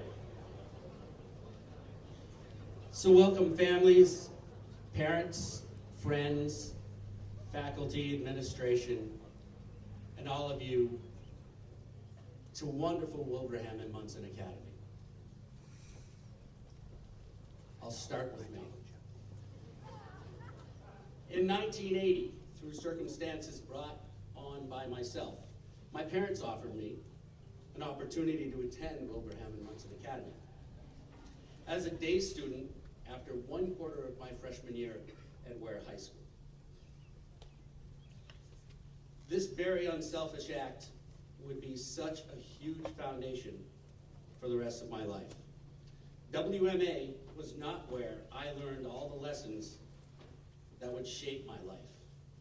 It was not where I learned my love for science, music, girls that were well out of my league, and people in general.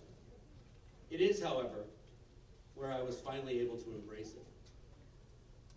My years at this amazing institution were over in the blink of an eye. And yet, another chapter was to begin. I call them chapters because life is full of chapters.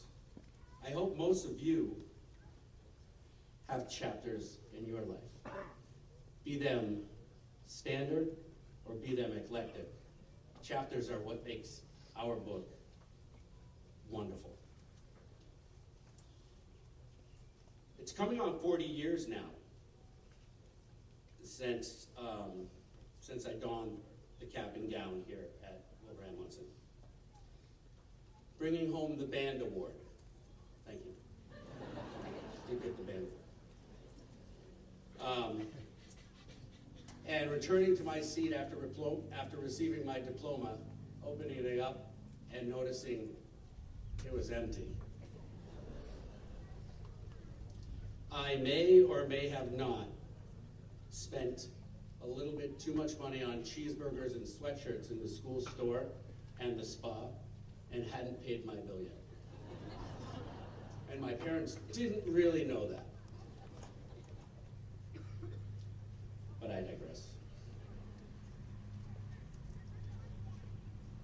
The next few chapters, learning life's lessons, take me from University of Massachusetts studying exercise physiology to leaving school and heading back to become a plumber in the family business, to playing in bands, as Mr. Easler mentioned, to playing in bands and being a DJ for hundreds of weddings and private parties, to moving to LA, to chase the dream of being an actor and a singer, and stardom. Not to mention, somewhere in there, getting married and having a son, one of the greatest chapters in the Book of Dean. When returning home from LA and going back to the original track, I attended STCC, became a PTA, physical therapist assistant, and the next 5 to 7 years were spent doing that. Dad needed help in the plumbing business, so I quit my job as a PTA, went back to square one, and became a plumber again, and helped my family business. The next 10 years would be working hard doing that, getting remarried, and having a beautiful daughter, and finally starting to do the adult thing. That's a lot of cliff notes on an entire life, from high school to almost 40 years old. I suppose there are some more wonderful lessons learned and even more entertaining stories. But for that, you'll have to read the book. I know that your parents, the faculty, and all of you in the class of 2023 didn't need to hear about Dean P. Rowan pre-Treehouse. So let's get after it. Starting in a 20 by 20 kitchen in Pleasant Street, Ware, Massachusetts, my three friends and songwriting partner began brewing beer. Nate was our head brewer and had all the concepts for beginning an amazing decade of growth.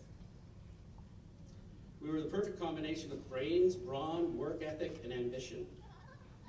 We all had full-time jobs, and I was the only one with a family. Very shortly after brewing 2 or 3 batches, we realized it wasn't conducive to brew in a kitchen in the throes of a Northeast winter, because everything you do when you brew beer has to do with cleaning before and after. So we moved to a house in Brimfield, Massachusetts, our partner's home. He had an old barn full of antiques and a retail area that we turned into the first Treehouse Brewing Company. Our first capital investment of $2,500 each to purchase a Savco Brew Magic home brew kit that had a little bit of bells and whistles, a little bit more than brewing it in a bucket. And we began that LLC. The beer we made was like nothing anyone had ever tasted before. It was something special. It was very, very different and critically acclaimed as one of the very first New England IPAs. With small 5 to 10 gallon batches that took just as long to brew as a 1,000-gallon batch could, we brewed nightly, and sometimes 2 batches a night. Then we would open our doors and sell like a farm stand.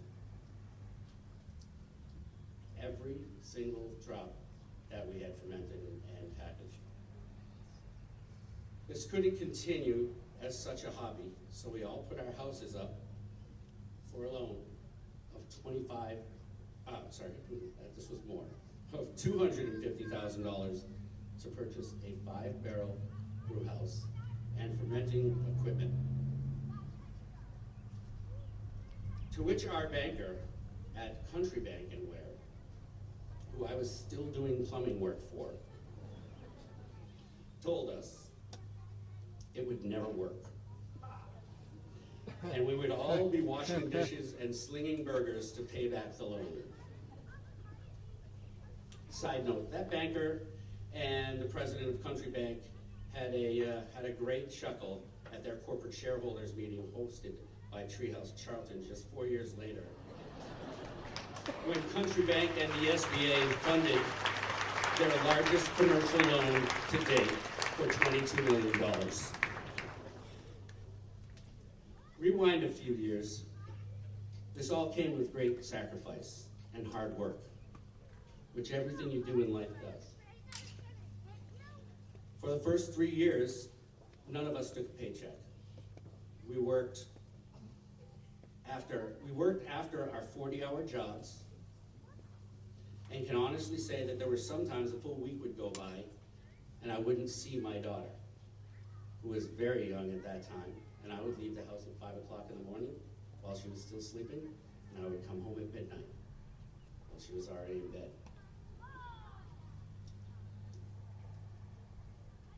And we lived in the same house.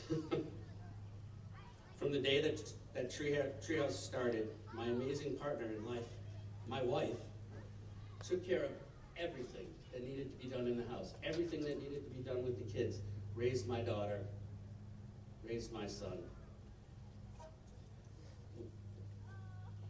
A project, a journey, is always best done with a partner. Thank you.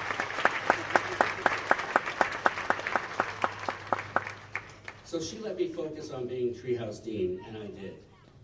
In the first 5, 6, 7 years, it was commonly thought that I was the only owner of Treehouse Brewing Company because no one would ever see my partners because I was the face.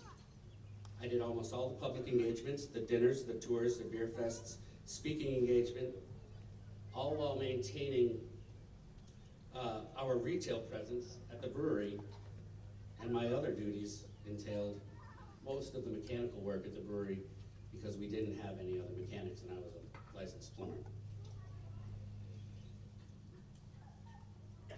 Until we built our Charlton facility where we finally started to hire engineers and people that enjoyed fixing things and were wonderful, young, talented employees that would kill for jobs. One of our head engineers came from the boats, the oil ships. He was a ship's first engineer and came into a brewery and said, well, I can do all this. I said, good, I don't have to do it anymore. All of the fanfare and hype aside, we were making the best beer we knew how to, and not skimping on labor or quality of material. We very soon after opening took the #1 craft beer in the country, Hetty Topper, out of the #1 spot. A cool fact about that.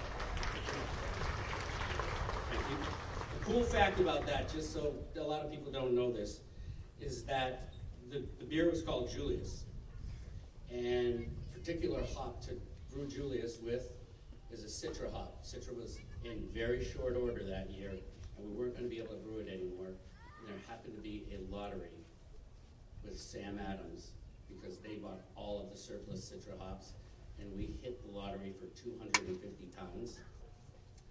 That luck gave us the ability to brew Julius without interruption. Julius became the #1 craft beer in the country and did that, stayed there for years. Treehouse has grown leaps and bounds over the past 10 years with a unique business model, no outside distribution. All of the products must be purchased on location, no bars, no package stores, no restaurants. It's been a challenge and it's been rewarding to be able to handle up to 16,000 people each week. But now with 6 locations, 400 plus employees, a robust coffee roasting program, and one of the most sizable distilleries in the Northeast, and an ever-growing desire to create the perfect experience, the model flourishes. Now, you see, I'm not advocating that any of you take the path that I did. I am, however, living proof that life's novel can be full of different chapters. Not chapters that define you, but that give you the wisdom and the confidence to take on challenges. All of this being said, it's not my journey or the chapters of the novel, of my novel, that bring us to this amazing day. It's the chapters unwritten for you, the graduating class of 2023. The world is a different place than I grew up in. WMA gave me a set of tools, life skills, to make my way confident through it. I trust the same has happened with you. You should realize now that the world we live in is about to be yours, to explore, to evolve, and to take care of for the generations that follow you. I'm confident that as you make your way through the world and the lessons that you've learned at Wilbraham Monson Academy, they will serve you well. I hope that this brief time that I've had with you. I've actually been able to entertain you, give some semblance of wisdom, but most of all, impart a dash of confidence that the unknown should be faced with a welcome challenge, not an obstacle. One day, sitting in the basement office in Rich Hall, a very wise man said to me, "Dean, it's how we deal with adversity that makes us better humans." Thank you, Mr. Watts. I'd like to give you all a challenge and ask that you pass that challenge along with you and make diversity a good thing. So, you all have a dollar bill in your hand, I hope. Thank you very much in the audience for helping me out. Here for each of you is $1, and if I have learned anything in 57 years of life, it's that everything should not be taken at face value, but for the sum of its parts.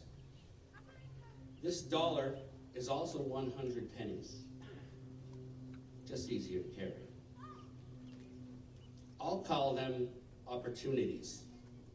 I want you to keep 1 penny for yourself, and so you can remember why you have the dollar. The other 99 pennies should be given one at a time with a piece of knowledge or advice to someone in need. I would say someone younger, but it's not always the case. I've learned more from my son and my daughter than anyone could imagine. It doesn't have to stop at 99 cents, class. You can keep going. Our world is in need of bright, wonderful people to help it become just like the melting pot that this amazing Wilbraham Monson Academy Society is.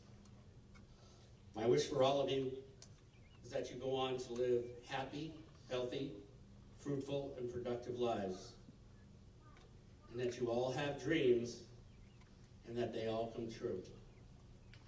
Thank you for your time and the honor to be able to speak to you all on such an amazing day. And congratulations to the class of 2023. Be well and be kind to your fellow humans.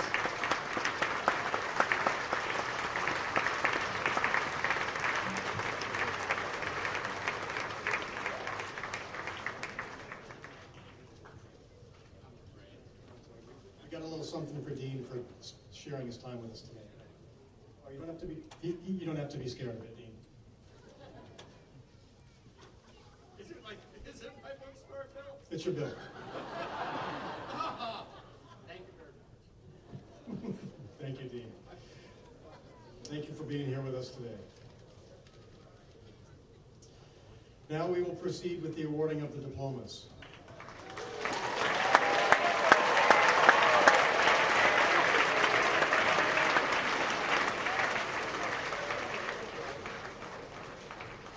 Before we begin, a few logistics. Not only is Mr. Bloomfield our photography teacher and chair of our art department, he is also an accomplished professional photographer. He will take lovely photos of students receiving their diplomas, which will be made available to all of you for free. Therefore, we are asking families to please stay in your seats and do not try to come up to the front or into the aisle to take photos. We've got you covered. Our Dean of Faculty, Mr. Swanson, will read the names of each graduate, and that graduate will then proceed to the stage to receive their diploma, get their photo taken, and be congratulated by the receiving line before making their way back to their seat. So I would ask President Maloney, Dean Rowan, and the two class advisors to please join me in front of the podium.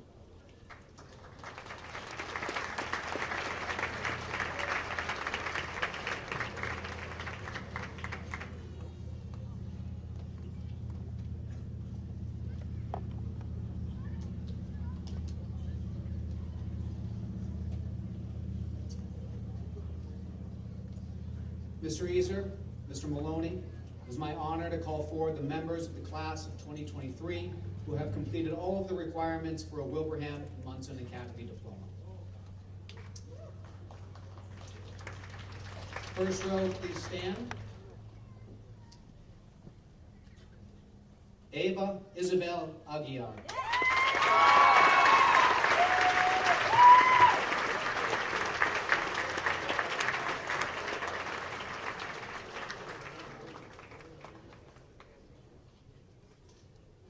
Anetona Oludamola Aladejobi.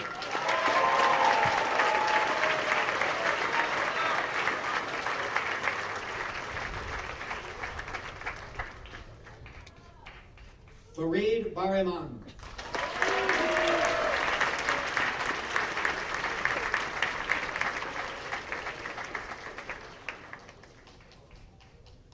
Elios Berenguer Puche.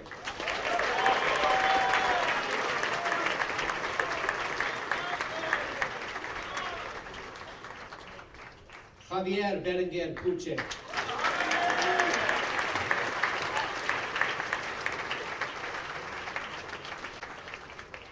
Could I invite board member Melissa Bessie to join us on stage?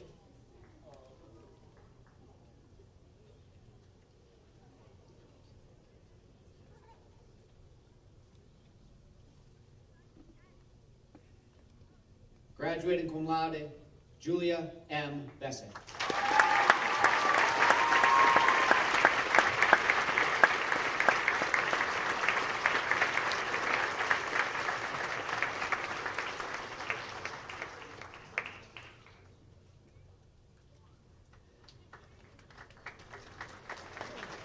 Kylie McNell.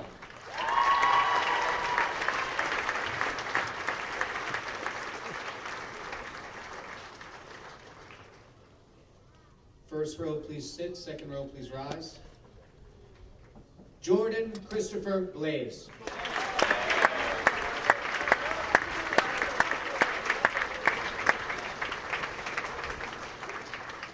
Jack Alexander Bradway.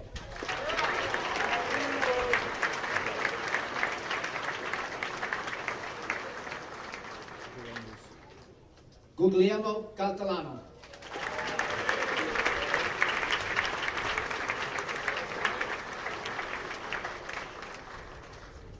Graduating cum laude, Jisung Choi.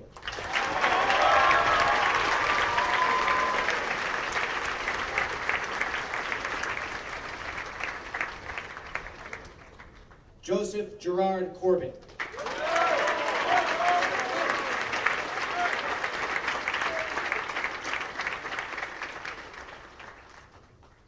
Ty John Casenzi.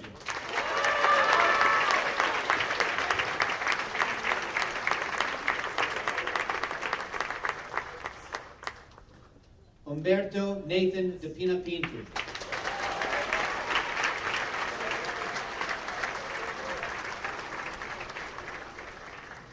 Jeremiah John Dorsey.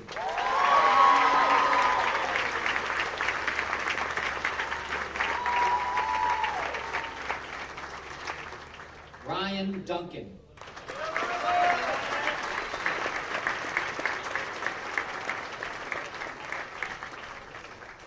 That row, please sit. Next row, please rise. Mohammed Afzal Elahi.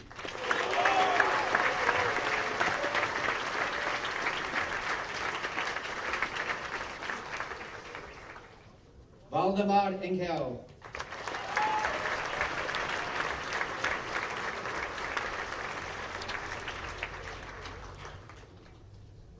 Samuel Essien.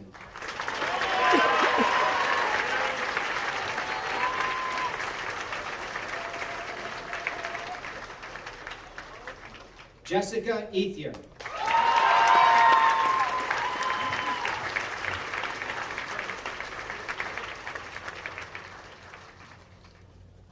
Sergey Yeptyukin.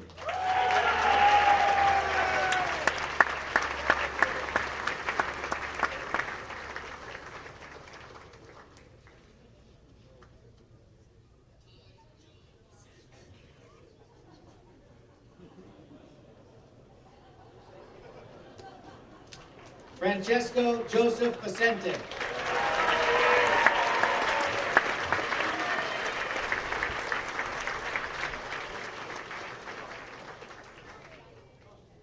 Charles Michael Phantom.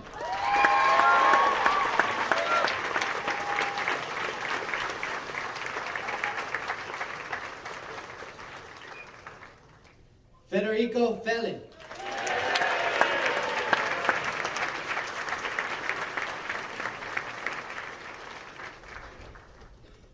Madalena Bella Ford.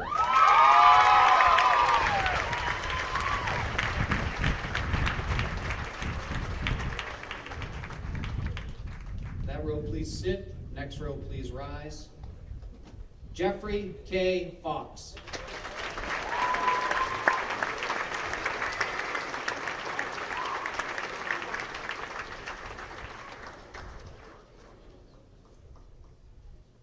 Thomas John Garvey.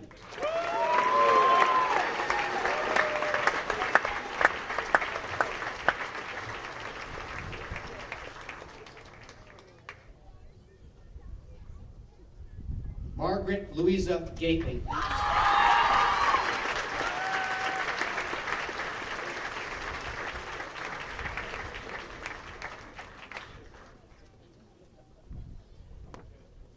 Harold Theodore Gay.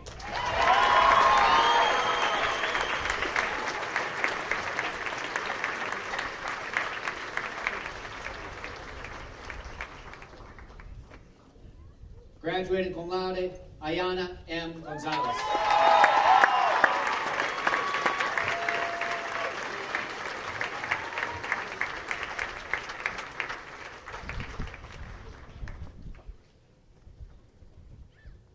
Could I invite my colleague Jamie Gowan to the stage?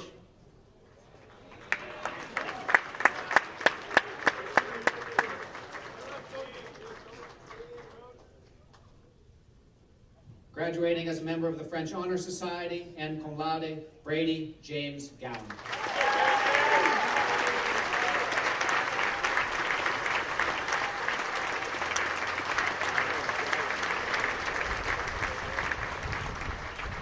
James Garrett Green.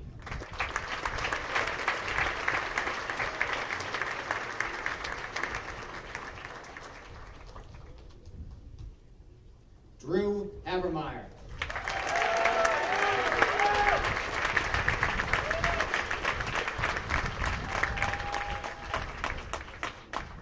Cole M. Hambley.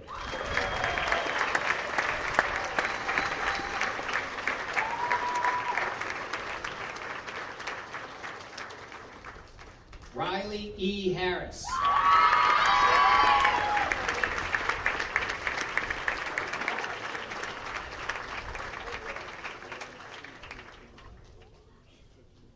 That row, please sit. Next row, please rise. Could I invite my colleague Tracy Healy to the stage?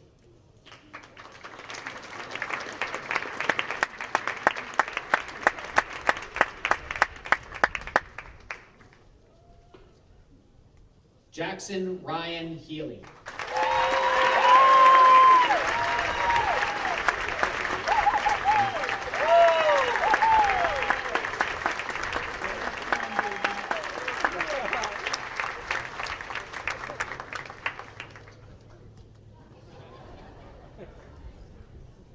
Graduating cum laude, Madeline Ella Hong.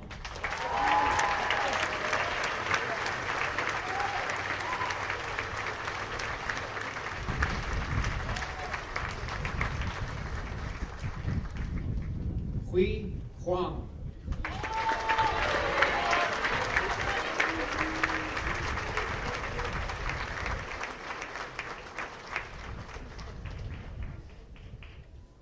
Hannah Jamal.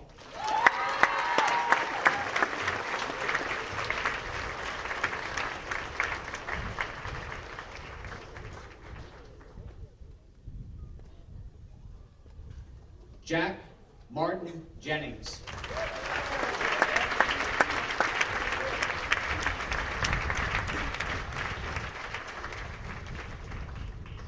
David Kuhunde Kakule.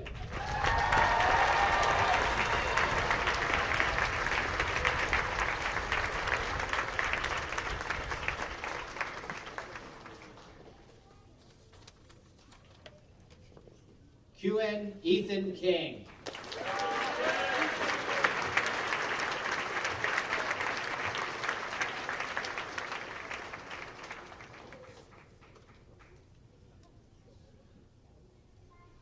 Hyundai Kyung.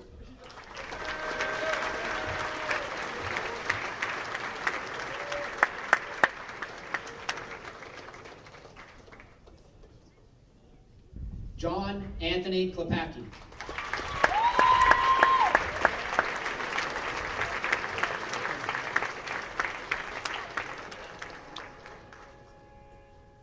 Keigo Koyasu.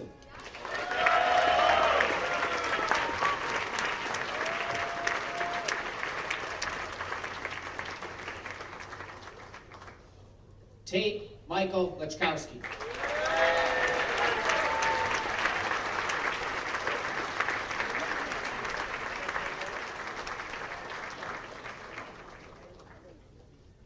That row, please sit. Platform party, you can go to the other side of the stage. Front row, please stand.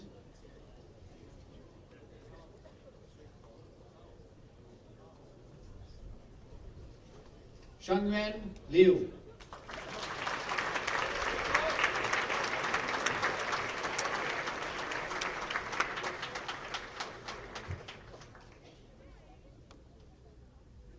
Graduating cum laude, Yi Liu.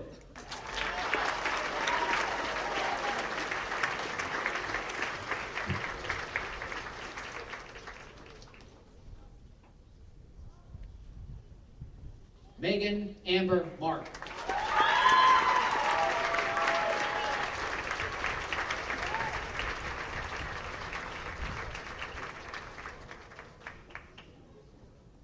Adriana A. McCoy.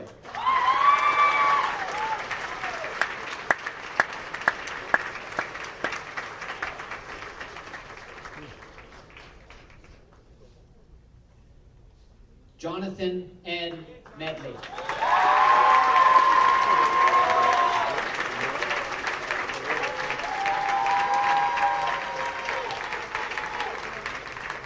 Asia Noel Mercer.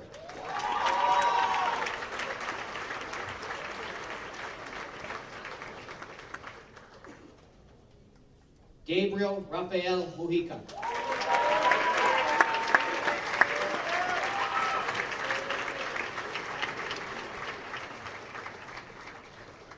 That row, please sit. Next, please rise.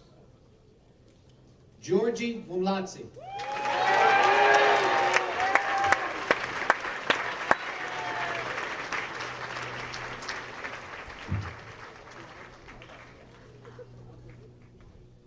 Margarita Negri.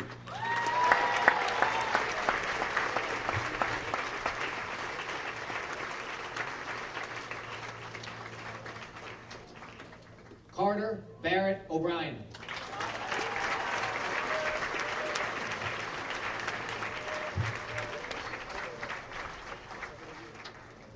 Junyoung Oh.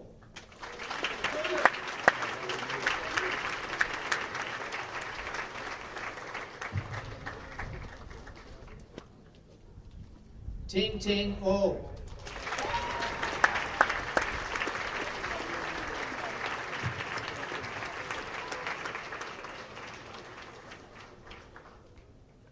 Simon J. Percy.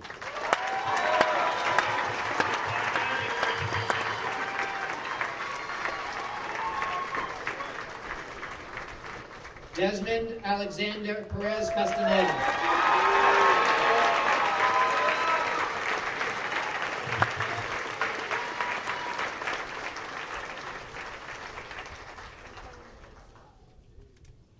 Kaylin A. Pinnock.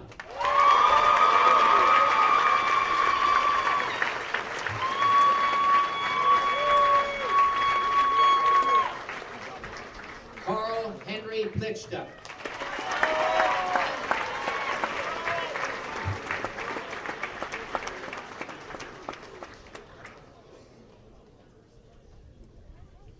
That row, please sit. Next row, please rise.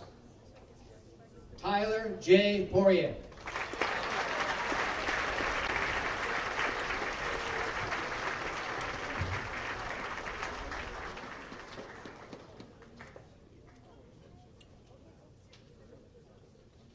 Bartolomeo Lorenzo Poppi.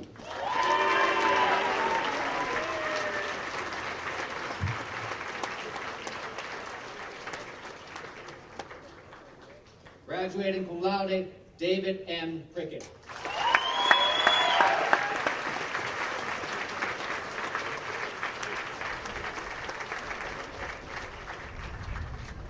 Rohan Parshant Puri.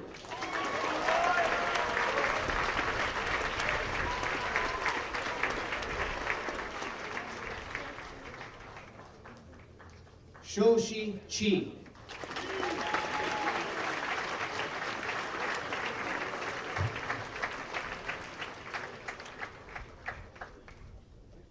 Eva Radovich.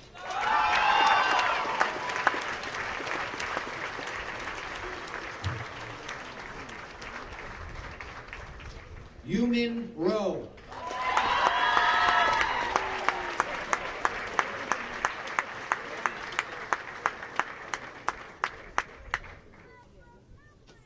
Ryan Joseph Rhodes.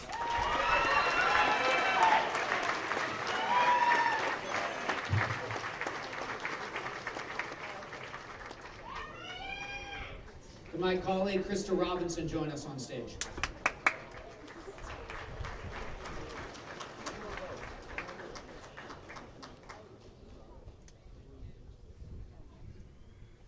Luke James Robinson.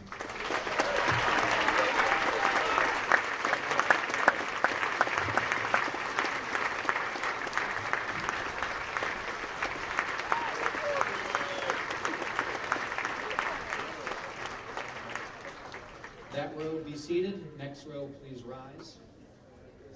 Lucas Joseph Salvador.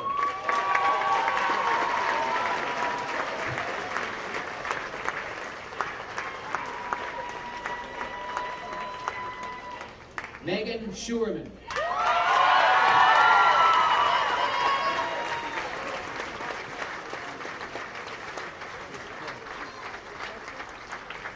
Jameson Proctor Smith.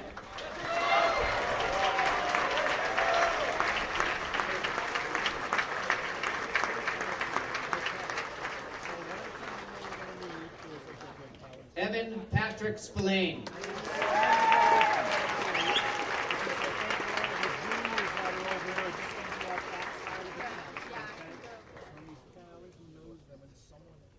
Ivana Stenman.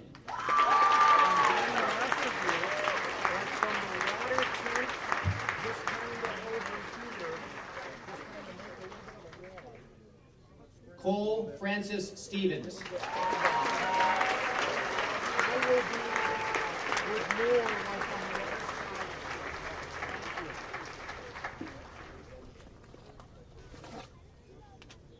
Graduating cum laude, Madikit Catherine Stoltz.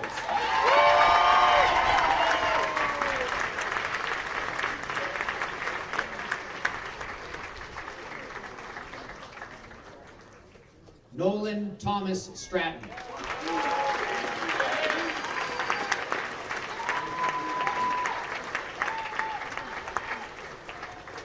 Patrick.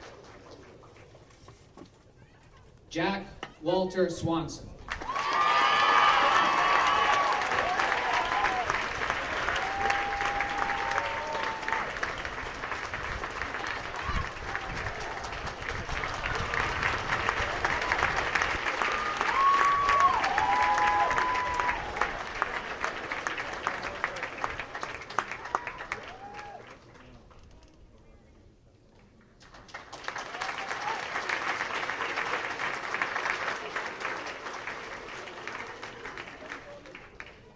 Rory Takahashi.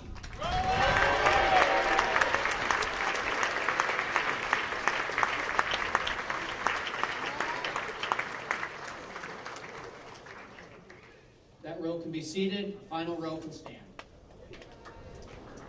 Sheldon Georges Tang Sip Shong.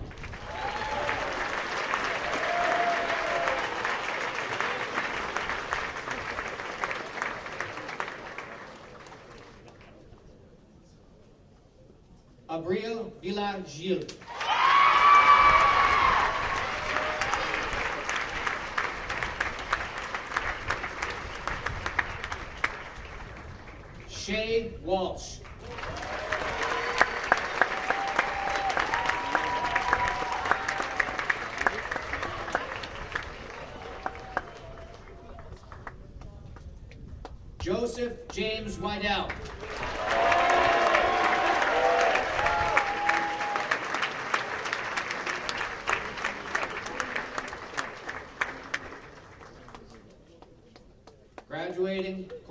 laude, Zihan Wu.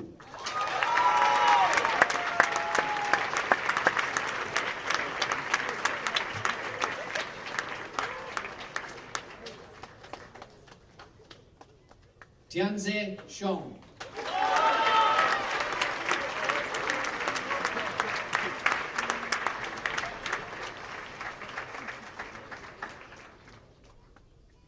Graduating as a member of the French Honor Society and cum laude, Yuzuki Yamaoka.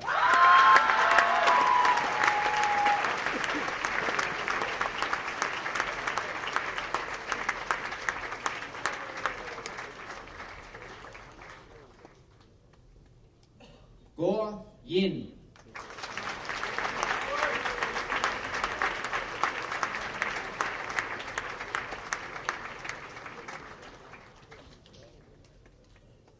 Nagomu Yoshitake.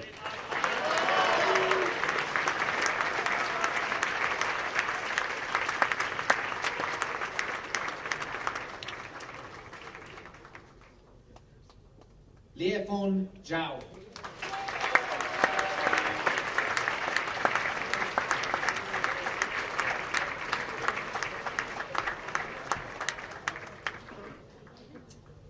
On behalf of the administration, faculty, and staff of the Academy, we extend our sincere congratulations to the class of 2023.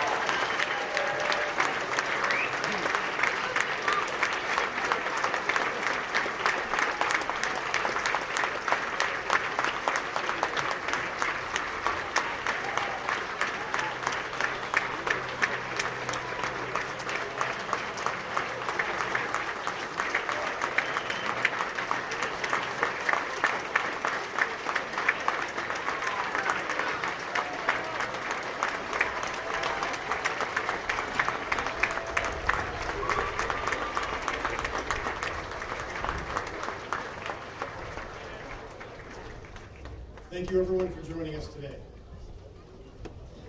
I would like to briefly acknowledge the presence of our many alumni who are in our presence today. They typically show up at commencement and they are lingering around the back of the tent. It's wonderful that we have students who become friends across grades, across the world, and they keep coming back. We love it. Thank you very much.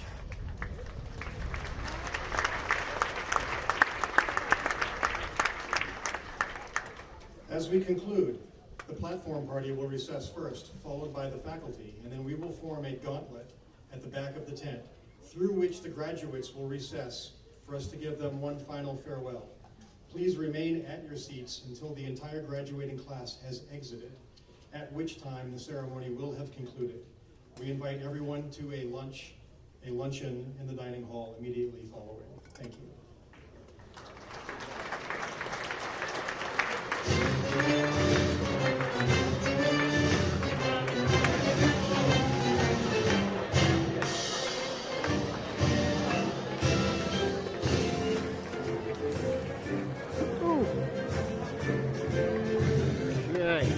Sorry, Todd.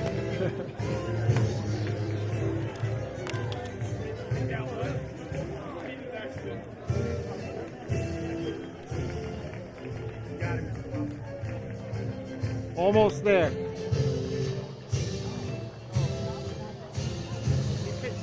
Yep, great. Why not?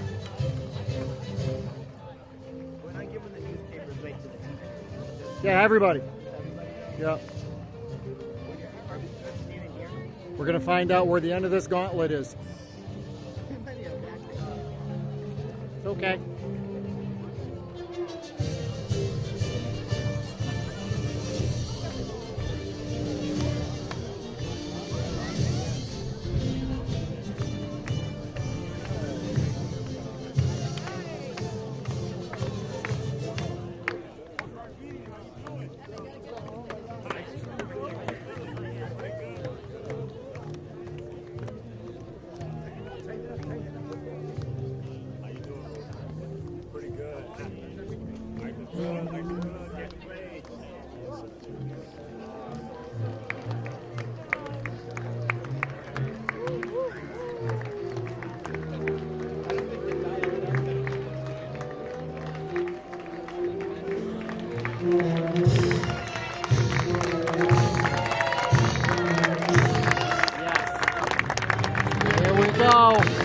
we go. There we go. There we go. There we go. Congratulations. Congratulations. Let's go. Thank you. Let's go. Congratulations. Congratulations, men. Well done. Well done. Well done. Woo. Well done. Well done. Well done. Well done. Well done. Congratulations.